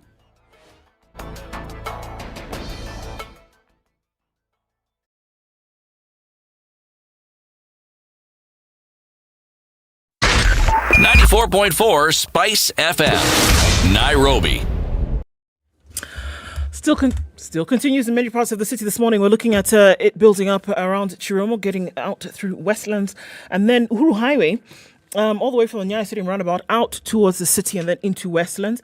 Gong Road still continues with traffic this morning. Raila Odinga Way, we didn't see this before, but it has really built up this morning. All right, Jogo Road looking a little bit better than it was before. Thika Superhighway behaved really well today. Well done. A little bit of traffic at Muthaiga Square and then heading out into the city. But apart from that, I think we got out of traffic hour early. We'll keep an eye on things and see how it opens up in the coming minutes. Shall we talk? Let's do it on SpiceFM KE on Twitter.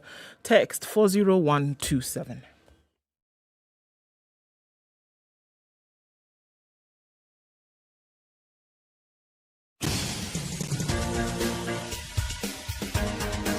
This is the Situation Room, the home of hard-hitting political commentary and penetrating insights about the state of the nation. This is a talk radio experience like no other. The Situation Room, a place for hard truths, debates, and elevated conversations. The Situation Room, witty, political, engaging, deep, controversial. In the room, we have C.T. Muga, researcher, academic, seasoned political observer, a fountain of wisdom in these politically uncertain times. Ndu Okoh, Nigerian by birth, Kenyan by choice, communications expert, Pan-Africanist, a truth seeker and believer in people power, and Eric Latiff, agent provocateur, the man in the chair, seasoned journalist, news hound, a man who believes in punching up, not down.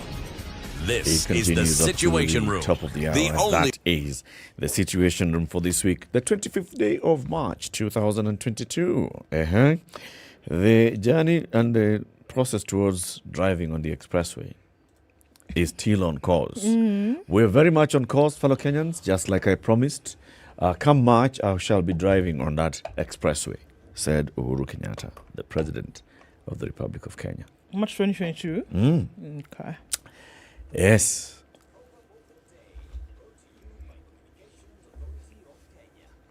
Now, the proverb is a Zulu proverb. You can learn wisdom at your grandfather's feet or at the end of a stick. You can learn wisdom at your grandfather's feet or at the end of a stick. Indeed. This one is straightforward, isn't it? Yep. Kabisa. Clear.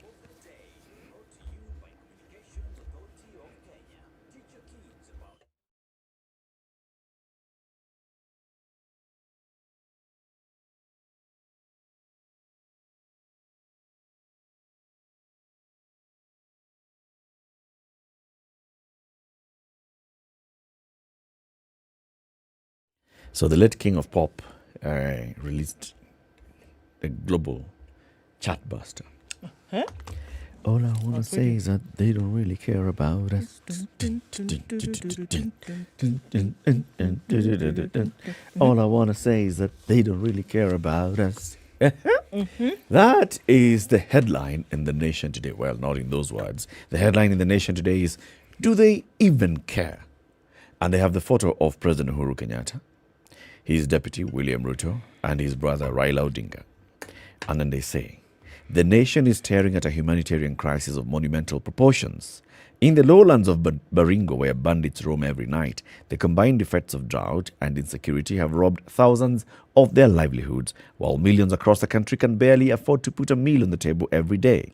The cost of living is rising. Agriculture is battered by rising cost of inputs, yet there appears to be no political will to stop this descent into anarchy.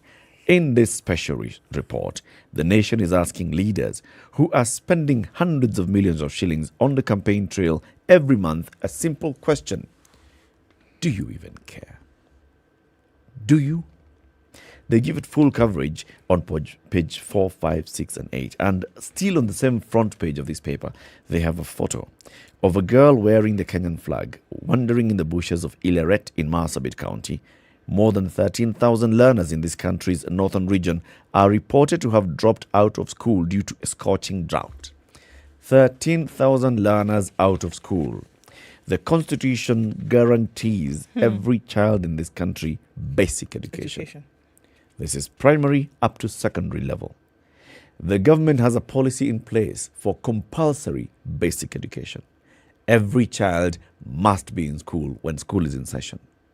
From ECD to primary to secondary, must. But there are 13,000 or more who are not in school, mainly because of the drought, insecurity, and other factors. Now, if you listen to that question, do they even care? What answer rings in your mind? I mean, for me, it's a no-brainer. Because I think there are certain indicators as to if somebody, look, just looking at the basic unit, man to man, human to human, if somebody cared about you, there are certain things that they would do. There's a certain manner in which they would behave if they did. Your needs, regardless of what they were, would be at least attended to, in the very least. And you don't have to be told over and over again if somebody does or not care about you. And it goes in both ways. There's certain things that would be done if they did. Talking about spending hundreds of millions of shillings in a month to have campaigns. And this child who's draped in a Kenyan flag, for example, that picture is a true reflection of what it is. That here you are in a country that should be providing your basic needs, or at least creating an environment suitable enough for those basic needs to be provided. And that is not happening. That the situation goes against the very fiber of that thing which governs how a country should be run. That children cannot go to school because there is a drought. That children cannot go to school because there is insecurity. That children cannot go to school because there is no facility close enough to them that they can access. What are we talking about? And then you want to tell me that there are people who actually care, people who are in the positions to do something about it that care. It's great that you have an expressway. It's great that you have roads and infrastructure being sorted out. It's great that you have policy. But the people that you're creating this for, where are they? They are sleeping under trees somewhere in Kerio Valley, or they are somewhere in Baragoy in scorching heat, and they're sheltering from marauding gangs. Some of them are actually carrying the guns. Children. Yes. Yes. These people that you hear, there was a banditry raid, you'll find there are teenagers there carrying guns who are participating in this. And yes, the kind of insecurity that we've seen in this country, the kind of food shortage where the president has already declared this a national disaster, a national emergency, right? Our current drought situation, the president declared it a national emergency. But since then, I have not heard the president coming out in any of these rallies to say, this is what we shall do. You know. Or even when you see leaders from these regions meeting with the former Prime Minister, presidential aspirant Raila Odinga, or presidential aspirant William Ruto, and saying, you know what, let's actually address what is currently happening. And then as we talk about what then needs to happen. So currently, let us push and champion that this kind of support is given. This kind of action is taken at national security level to pacify the region. As we talk about 5 billion shillings fund for SMEs, 10 billion shillings fund for the youth, Baba Care, selling $1 million LFCTA. These are the LFCTA beneficiaries. This is it. Look, you know, we talk about the state of things, right? The state of the nation, the state of affairs, the state of the economy, etc. Then you have to ask yourself, what is the measure of the state? And I keep saying this. If you really want to know where you are at any point in time, just cast your eye upon the least vulnerable in society at that point. You will know where you are. Martin Luther King asked the question, what is the measure of a man? Right? And he said, the measure of a man is not where he stands in moments of comfort and convenience, but where he stands at times of challenge and controversy. That is how you'll be able to know. So at this time, the people who want to be your leaders tomorrow, the people who want to be your leaders come August 9th, etc., all of that is done.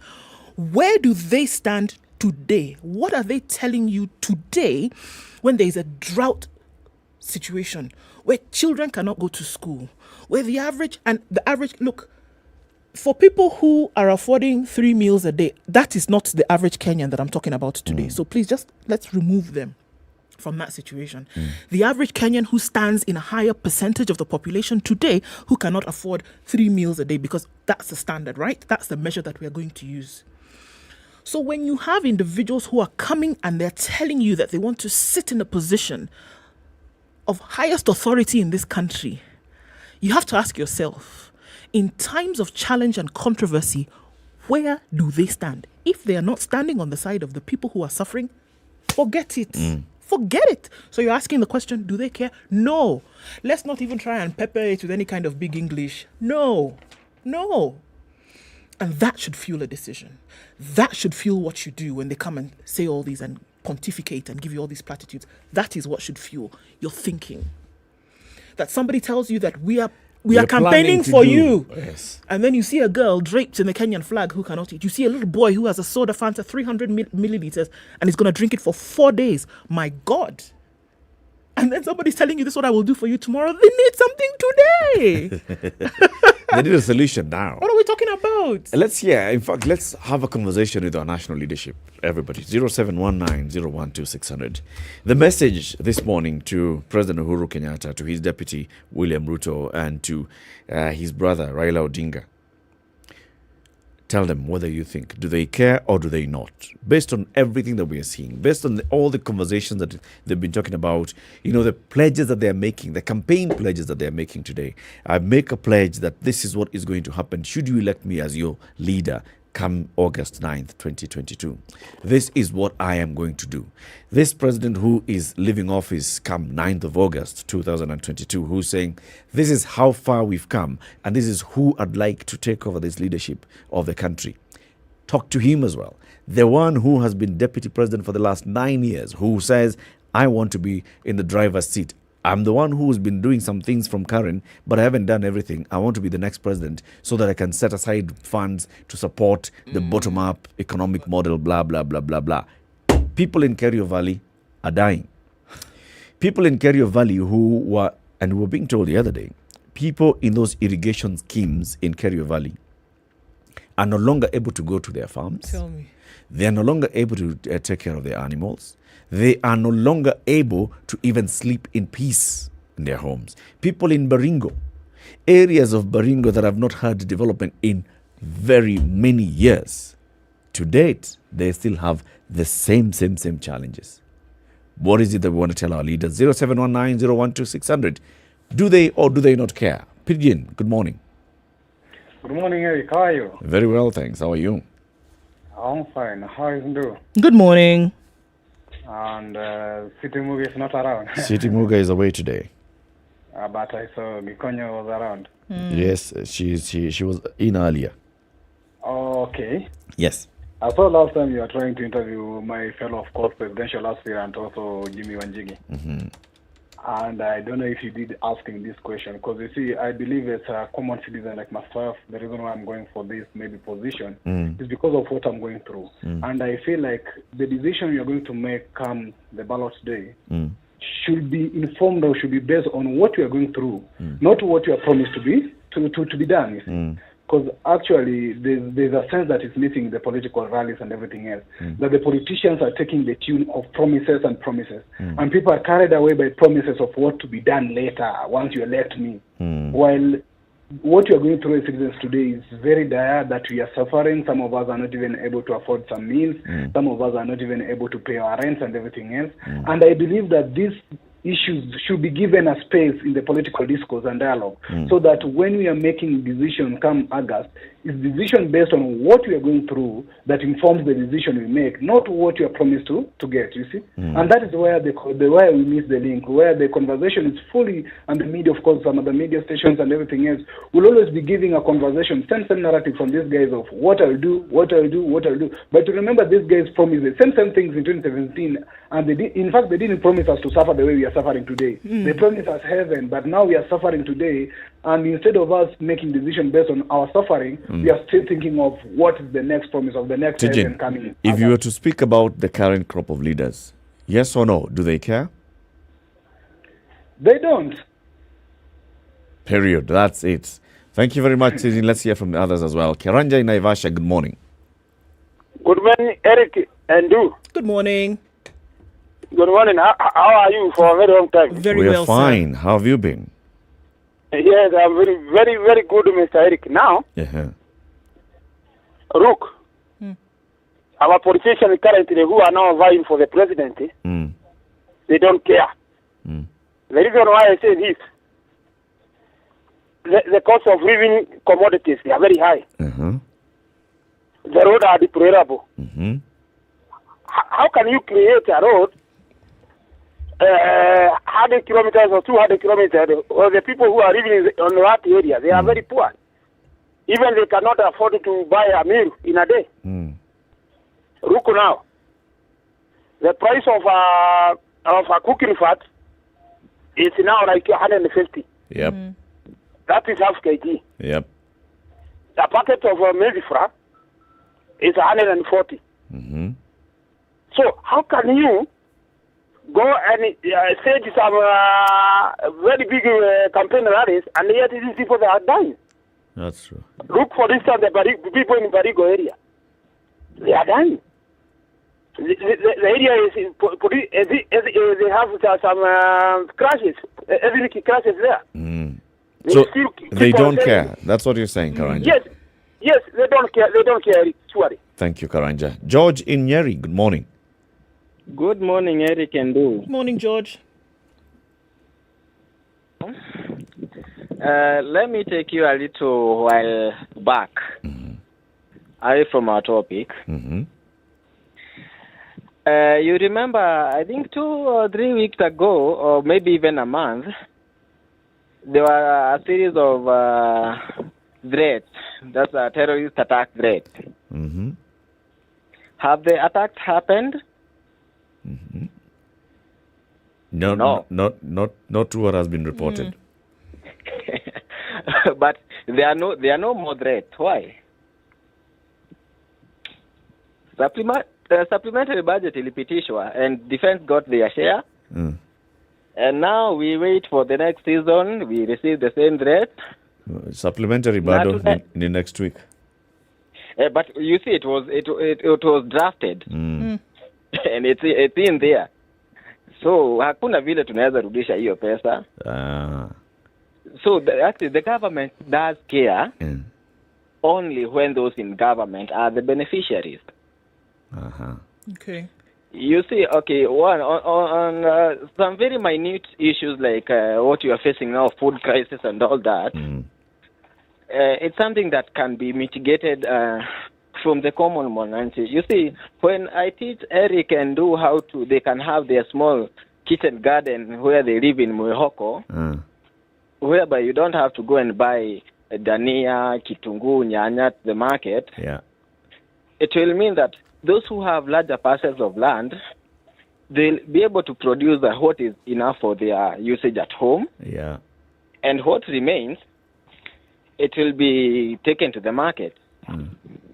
But when you have such a leader who will show some of those ways in his manifestos, and he is ready to actually make that happen, we will not listen to. So they only care for what benefits them. Yes, and actually, you see, the problem is not the politicians or the government; it is us. We have set no standard. Because we have good leaders in our midst, yet we don't elect them in their positions. We don't pick those ones. We pick the thugs. Thank you, George. Thank you very much. Eric in Mombasa, good morning. Good morning, Eric. How are you doing? I'm fine, thank you. And you? Very well. Mombasa kwambaje? Tuamba vema, tashukuru sana. Good. Yes, my opinion. Do they care? I don't think so. I think that the root cause of our economic enslavement comes from the leaders who took over after independence, because they have strategically exploited Kenyans so that they can be able to perpetuate their rule while exploiting them financially. That's why silently we know that the richest people in Kenya are the two families that have been ruling this country the longest. Now, that is not supposed to be that way, because when such a thing happens, even in ancient kingdoms, history teaches us that when a few people at the top use all the means to control from education, healthcare, business sector, everything in a country to enrich themselves, then the people suffer. And sadly to say, I'm not seeing this suffering ending, not in the near future, from the dynamics that are happening on this August election. What can we do? Can we have an honest conversation as Kenyans? Sit down and say, so many people have been impoverished. The only way we can boost their life fast enough is to be able to raise enough funds to inject into, whether it's developments or projects, direct projects away from infrastructure that are going to bring money into their pockets, enable them to go to school peacefully, not with the insecurity that is there. Kids cannot learn under such circumstances, to be honest. Yeah. So we need to have another national conversation, conversation on this. Conversation on these people who have stolen from Kenyans and how they can bring that money back, because it's a lot of money. Indeed. That's true. The billions these people are handling is a lot. If it can create something like a national foundation, go there, and this money specifically to ensure that nobody lives hungry, no one is studying under a tree, no one can't go to hospital, because mental health is becoming a pandemic in itself. So unless we look ourselves honestly in the eyes and try to change our moral fiber, then we'll always have what is going on. In the next 20 years, it will be either a Uhuru or a Moi or someone from those families controlling things behind the scenes, because they'll be the ones who are able to run a presidential campaign. That's true. Eric, they'll be the only ones. Asante sana. Thank you, Eric. Good day. Johnson in Kahawa West. Good morning, Eric. Good morning. Good morning. These guys, they don't care. They have never cared. And they will not care. Sisi ni kama nguruwe, wacha tujikarange kwa mafuta yetu. We are doomed. So is it a problem of our making, Johnson? Yes and no. The politicians have mastered their game. They do it well. Us, because they come from us, they will say they are a reflection of us. Get the point? Yep. So we cannot blame them and not blame ourselves because us, we are part of that mess. So the fabric is us. Okay. If you want to change it, it has to start, It has to start with But us. If you expect the politician, the leaders are going to change to suit our needs, then maybe that's the wrong direction to look at it. Thank you, Johnson. Have a lovely day in Car West. Beatrice in Eldoret. Hi, how are you? Good morning. Good morning to you, Beatrice. Good morning. I think when Uhuru and Ruto started, they had a very good union, and they were very, they were promising, you know. But in between, there was some internal strife, and there was some squabbling, and they started having conflicts. And when other leaders noticed that, they took opportunity. You know, there was an open gap for opportunity, and these people just let go of what they had promised Kenyans and started focusing on power. You know, the struggle of power. It became about power, and it stopped being about Kenyans. And that's why we see that there's a lot of corruption. Because now, when the leaders lose direction and focus on other things, other people will take opportunity in that. Unaona watu wengi wameingia kwa government, people who are not befitting to be in government, they're stealing funds meant for even the most crucial things, crucial times. Yeah. You know, wametuibia hata pesa ya disaster, hata pesa ya, you know. Ya walemavu pia. Yes, ya walemavu, and it is so wrong. So, what I would want to tell Kenyans, it's not our fault. We were sold what we were sold, and we bought it because we thought, at last, this is it. Lakini kumbe, it is the same old. Yep. We were conned, basically. We were conned. These people work for us. We don't work for them. Yeah. Thank you. Thank you, Beatrice. Yes, and one thing I just want to say, as long as politics and power is all about fighting and tussle and, you know, and bickering, Kenyans will always have something to complain about. Sisi tu ndio tutaumia. Tunakusikia. Thank you very much. Joan in Kilimani. Hey, good morning. Good morning. Joan, toa sisi kwa speakerphone tafadhali. Oh, sorry, I'm driving. I don't know if I can do that. Oh, so when you stop, you call us. All right, so let's take a break. We'll get a call from Joanne after she's able to stop somewhere. 28 minutes to 10. This is Kenya's biggest conversation, The Situation Room. We're live on SpiceFM around the country and also on Facebook and YouTube. 0719-012-600. Do these leaders care? And we're talking about our national leadership. The president, the deputy president, the leader of opposition, Raila Odinga, who wants to be the next president.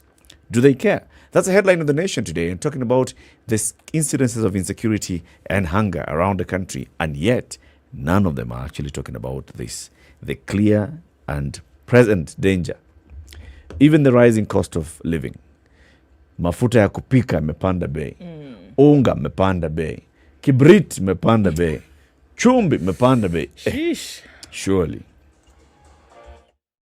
This is The Situation Room, the only way to start your day. I hope you don't believe that a hustler is a poor person. Hustler is a person who is making a living through hard work. The group of leaders we are having now, Kenyans, listen, the chemical composition is the same. You will mold them to ODM, then NASA, You mold them to Kano, mold them to Jubilee, mold them to any other different color sometimes, but the chemical composition is the same. It's not about me as Nurdin Haji, but it's about the constitution that I swore to protect. So when individuals attempt to hoard those powers and they want to be investigators and also prosecutors, then of course I have to defend that position because that position is in the constitution and that's what Kenyans wanted. I'll tell you what happens is that when you ignore court orders, you're creating and quoting anarchy. Then you create a very dangerous precedent. A story is told of the first president of the country who also went to visit Madare, presidential tour. And of course, he went to this place and he introduced himself. So one of the enemies says, oh, hata wewe kuna jina kama yangu.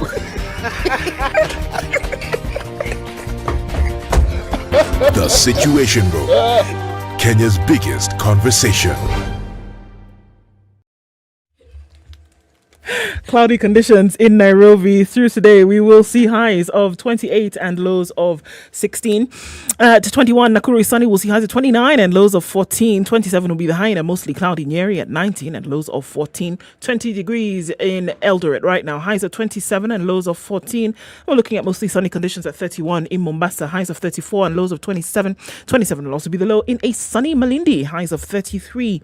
Today, Kisumu is sunny at 23, highs of 30 and lows of 18, while Kakamega is sunny for most of today at 24, currently going to highs of 30 and lows of 16. Raining in parts of Kampala at 26, highs of 28 and lows of 18, and partly sunny at 29 in Dar es Salaam, highs of 33. Johannesburg is sunny at 19, highs of 21 and lows of 14, and there's a haze over Lagos City at 27. Going to highs of 33 today. Mostly sunny at 26 in Kinshasa, highs of 35. We'll see highs of 15 going into Friday evening in Beijing. It's sunny currently at 14 and sunny in Paris at 7, highs of 20 and lows of 6. 5 degrees and hazy London at going to highs of 17. And Friday in New York, we'll see highs of 17 and lows of 7. Classic soul, R&B, smooth jazz, neo soul, and nostalgic ballads. Make some noise. Yeah. You're listening to Spice FM. Traffic hour ended early for most parts of the city. We're just seeing the remains of it on Raila Odinga Way today, going out towards Ngong Road, through to Valley Road and into the city. And we're looking at Uhuru Highway, still remains pretty busy as you're going out towards the CBD and Westlands. Chiromo, we don't know what bit Chiromo this week, but still chewing on that. Also looking at Juju Road today, having some in and outbound traffic as you're getting towards the city. All right, keep an eye on things through today. SpiceFM KE on Twitter, text 40127.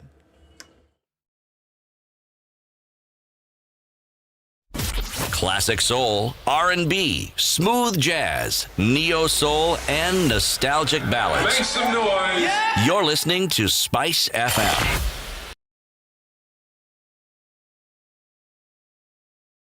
Mature, intelligent talk every morning. Spice up yourself.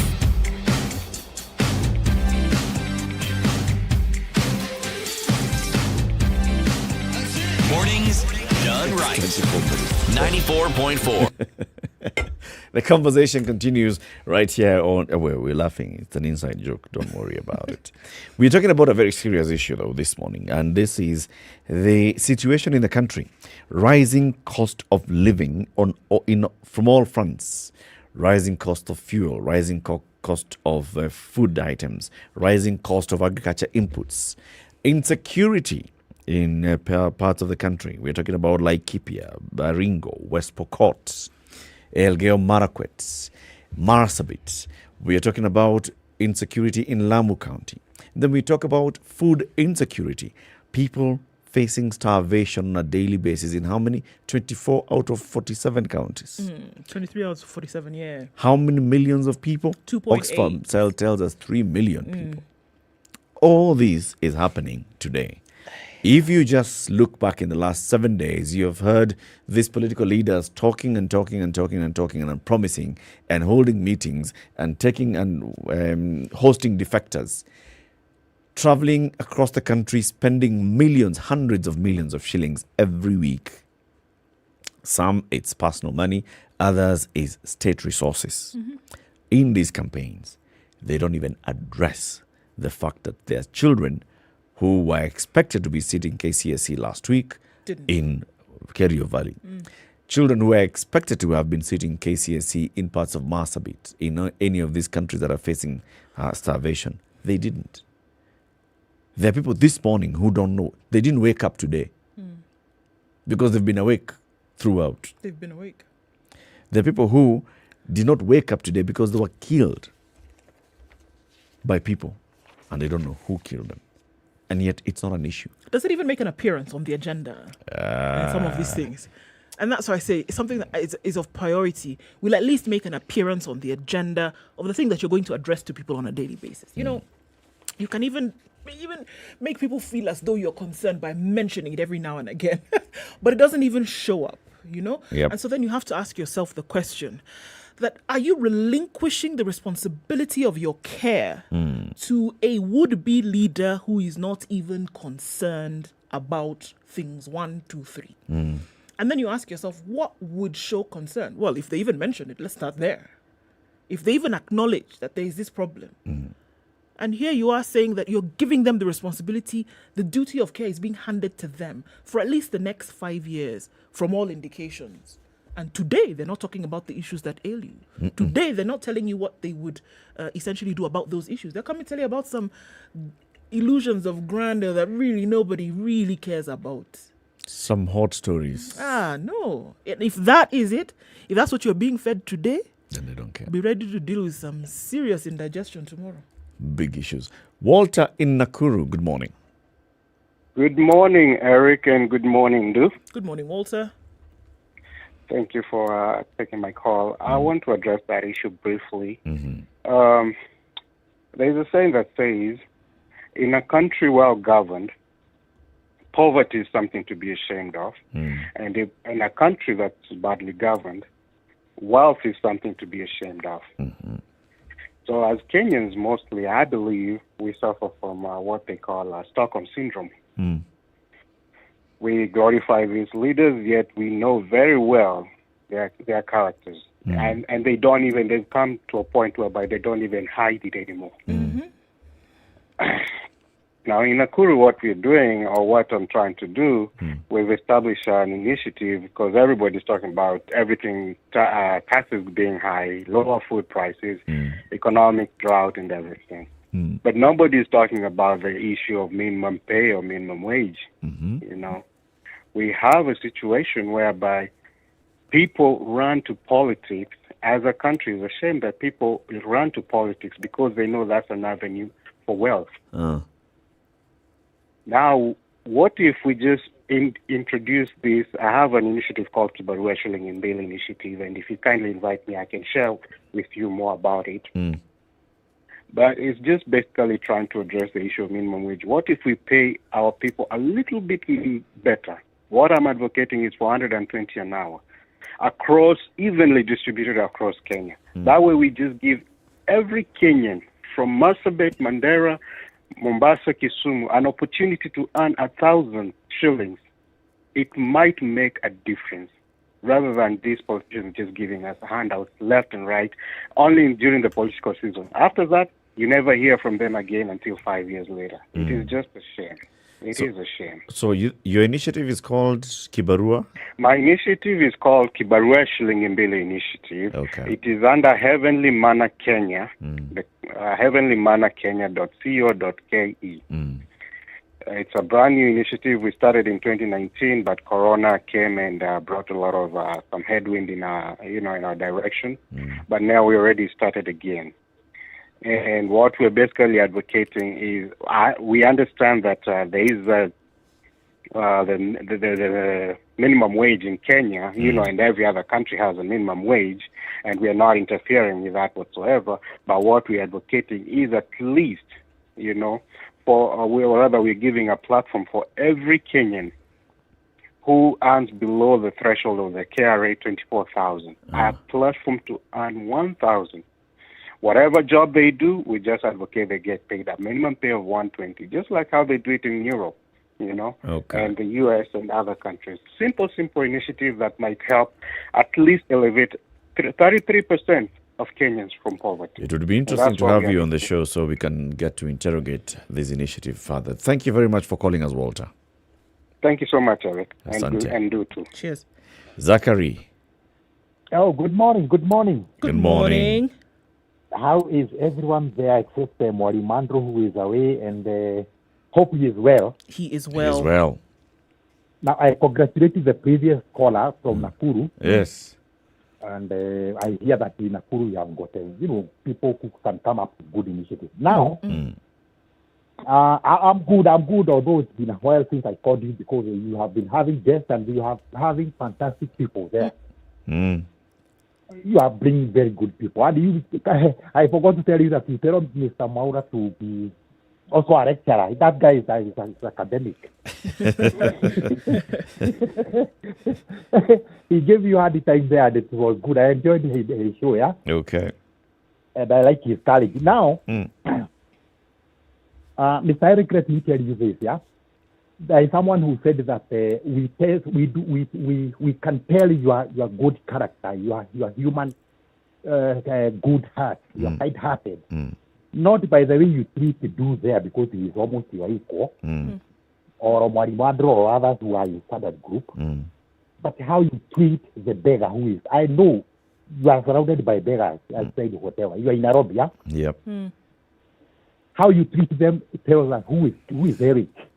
Now, these guys, the way they are treating Fiji, this one has defected, this one has, both are the equals. That's again said again and again that if they want to know the real, situation of the people, the common people that they are saying they are meeting, let them come in incognito, okay? And they try to mingle with the people. On Monday, Mr. Eric, very quickly, I went somewhere to participate in something, yeah? And I had I was lucky to have interacted with 3 elderly people, 2 women and 1 man.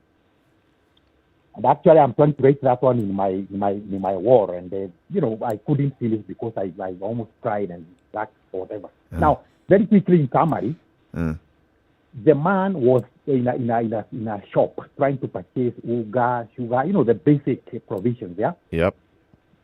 And every time he would order, let me have sugar, let me have chili, he would be told, oh, this now costs this much. I do not want to say how or to narrate how he reacted, but he said, what am I doing in this world? I wish God would come for me. Wow. Now, just a few minutes later, I went to purchase some tiba, yeah?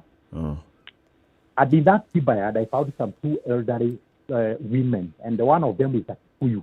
And finding a Kikuyu has got a mutilated ear, cultural mutilation, yeah? That person, you know her age. Yep.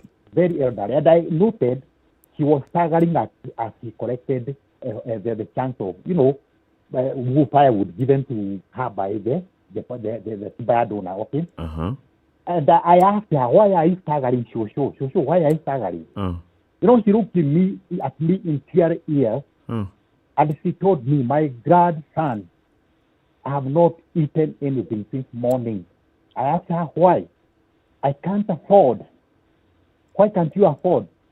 Okay, she gave me her story, which was wrong and, complicated. And at the end of the story, I gave her what I could afford, yeah? And I promised her that later I would be coming to, to see you and going to talk about it with some of my friends, and we come and see you. Actually, she's taking care of her deceased daughter's 5 kids, yeah? Wow. And she told me, if I'm not lucky, if I'm going to be lucky, I may have some ugari during that time. If I'm not lucky, I'm resigned to doing supper to supper. Very elderly woman. And you know what she told me? 2 young people, yes, the youth. If you are making us suffer this way, the whole country is cursed. Mr. Eric, I went home crying, almost crying, yeah? It's a sad story. And let me tell you, these people are not, they don't care about us. Everyone is suffering, including what Mr. Who is this refinery leader? Not Maina, the reformer. Jim. Who? Safina Hello? leader, Jimmy Wanjege. Not now, that was the former, Mr. Paul Mwite. Who, this lawyer. Paul Mwite. Good. He said, look, it used to be traditional, it used to be that a lawyer, an engineer, a doctor, they would not be suffering. But it got to them now. They are also suffering. Everyone is suffering. And let me tell you this, Mr. We hear you. Zachary, allow me to pick other callers as well who've been on their hold. Okay, thank you. Thank you and have a nice day. Asante, Zachary. Good day. Joanne. Hi. Hi. I hope you can hear me now. Very clearly. Well, I mean, I was driving and I just had to turn into the conversation. I mean, I feel that I wouldn't say that they outrightly don't care. But what I would say is that their personal political interest supersede ours by far and supersede the national interest. If you think about different situations like now we're seeing political parties admitting people who want to run for different offices. Why would they allow rogue goons to run for office under their political party? These are folks who have questionable characters, and they are giving these people a platform. I don't know how, what's his name? Sonko, for example, was allowed to run under Jubilee, but it's because of the clout that he possessed.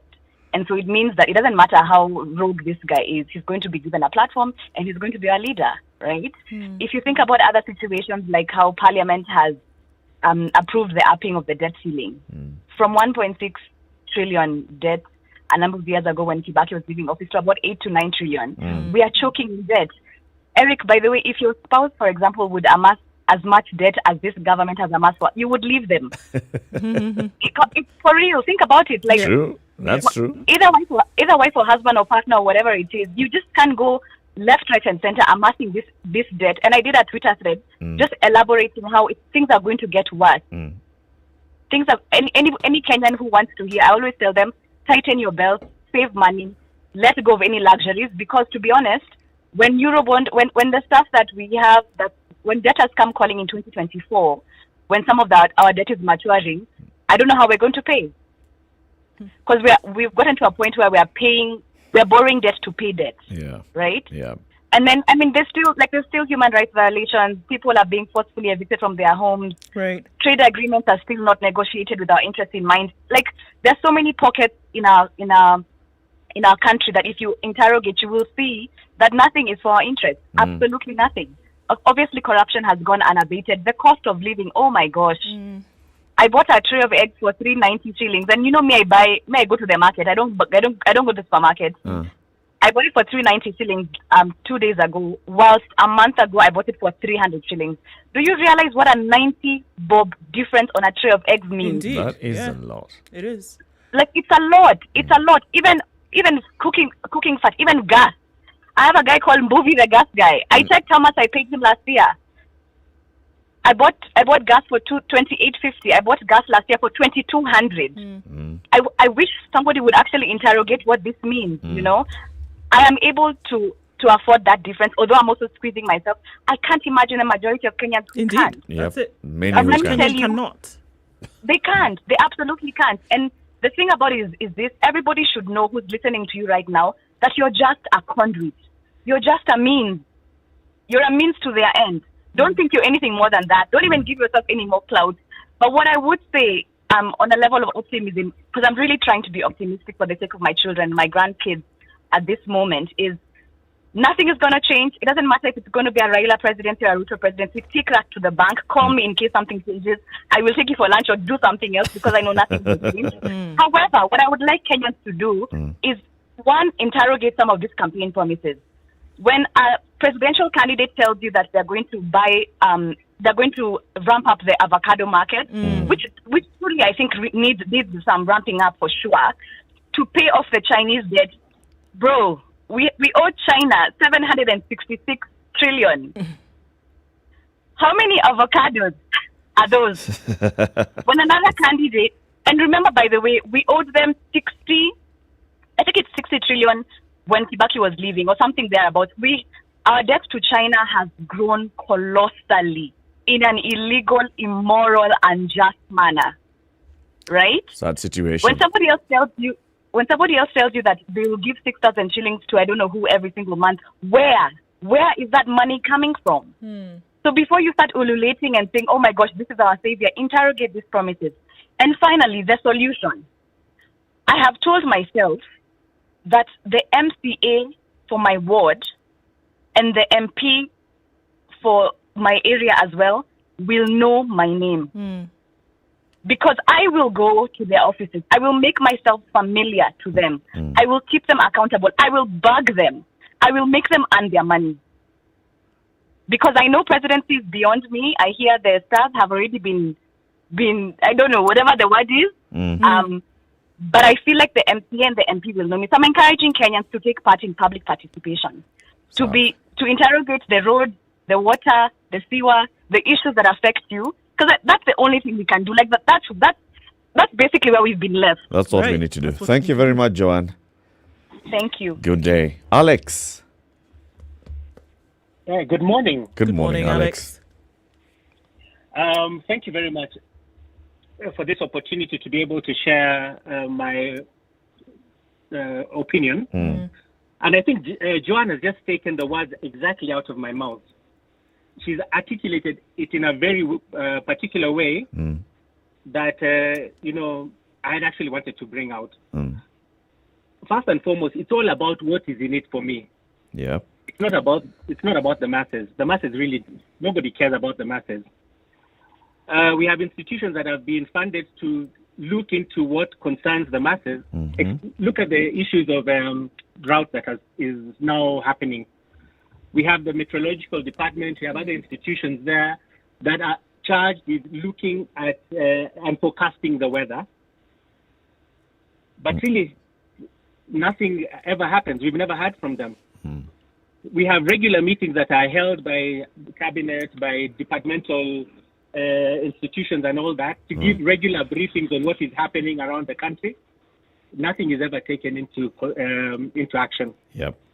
So it's all about what is in it for me. It's not about the masses. It's about me. What can I reap out of it? And if there is a situation that is going to create an opportunity for me to reap, I take it. So be it. So, Alex, what can we do to make them care? This is the opportunity. We have a great opportunity with the elections coming forth. Unfortunately for us, we've fallen. Majority of the people have fallen for the euphoria. The good words, the music, the singing, the dancing, the branding. And what then happens is that we fall into the issue of being entertained and forget about the real issues that need to be addressed. We all know what needs to be addressed. But how many of us are willing to look into that direction? I mean, if you look at some of the leaders who... Do we all know what needs to be addressed? Yes, we do. Kenyans are very educated, they're very well aware. But when it comes to the critical time of making a decision, we go three-piece suit. We are told itakuwa hivi kutoka juu mpaka chini. Na tunaenda hivyo. I mean, we throw the baby and the bathwater out and we are like, sawa. God will be with us. Na tunaendelea na maisha hivyo. And then at the end of, in the next 2-3 months or so, we are the same people complaining. Right. Yeah, so we need to take the mantle and, push our agenda. Okay. However, our agenda is being driven from bottom up, top down, sideways, happy. And all of us are going there and saying, yes. Yeah. Alex, thank you very much. Thank you for calling. Yeah. Have a lovely weekend. Have a blessed. Cheers. You too. You too. Well, I think 100% everybody who's called says they don't care. No. So the question is, can we make them care? Or do we need to get somebody else who cares? There you go. I don't know how far you can we them make care these if ones they don't. care? Or do we need Or to you bring in somebody who does? Yeah. Now, in as far as doing something about it, then absolutely the power lies in the hands of those who make the decision. Can you make them care? I don't know. Can you bring in somebody then who you think at least will care or start to care. Perhaps there's greater power. How would in you the latter. identify that one? Who? You know, look, I think you can tell. Look, if I tell you that I care about you, you will know whether it's by their fruits you shall know them, right? I can say anything to you. I can say anything to you. For it to be a fruit, it has to be a flower. And a flower is a very pretty thing. Not all flowers become fruits. Yeah. Sasa shida iko hapa. Anyway, never give up hope. It's always something to remain hopeful about. We are coming to the end of the show today. Just reminding you today's proverb. It's a Zulu proverb. You can learn wisdom at your grandfather's feet or at the end of a stick. Straightforward. Doesn't need an explanation or interpretation. You interpret it. If you can't, you need a stick. Higher. Simpler. Sasa, this headache that you're feeling, well, at least in the physical, this one that you can touch, 2 times faster in terms of pain relief. Cipladon is an effervescent paracetamol. 500 mg is sweetened with aspartame. 1,000 mg is neutral in terms of its flavor, and it works twice as fast. You can get it at all good pharmacies and your Chandarana supermarkets. And we need to be reminded, if symptoms persist even after this, seek medical advice. Bas.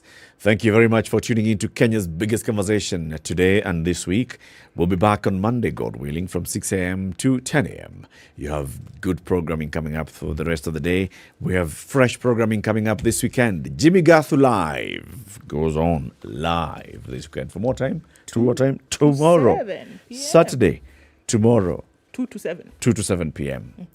Make sure you tune in for that. Have a lovely day, lovely weekend. It's 10 a.m. Spice up your life. The latest news from around the world. 94.4 Spice FM.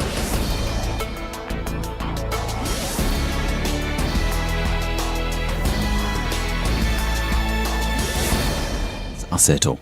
The Democratic Action Party Kenya has dismissed reports alleging that the outfit has reached a zoning agreement with the Orange Democratic Movement ODM for fielding candidates in Western Kenya. According to the Wafula Munyenyi-led party, DAPK has not inked any subsequent agreements with the ODM, despite recently joining Raila Odinga's Azimio la Umoja movement.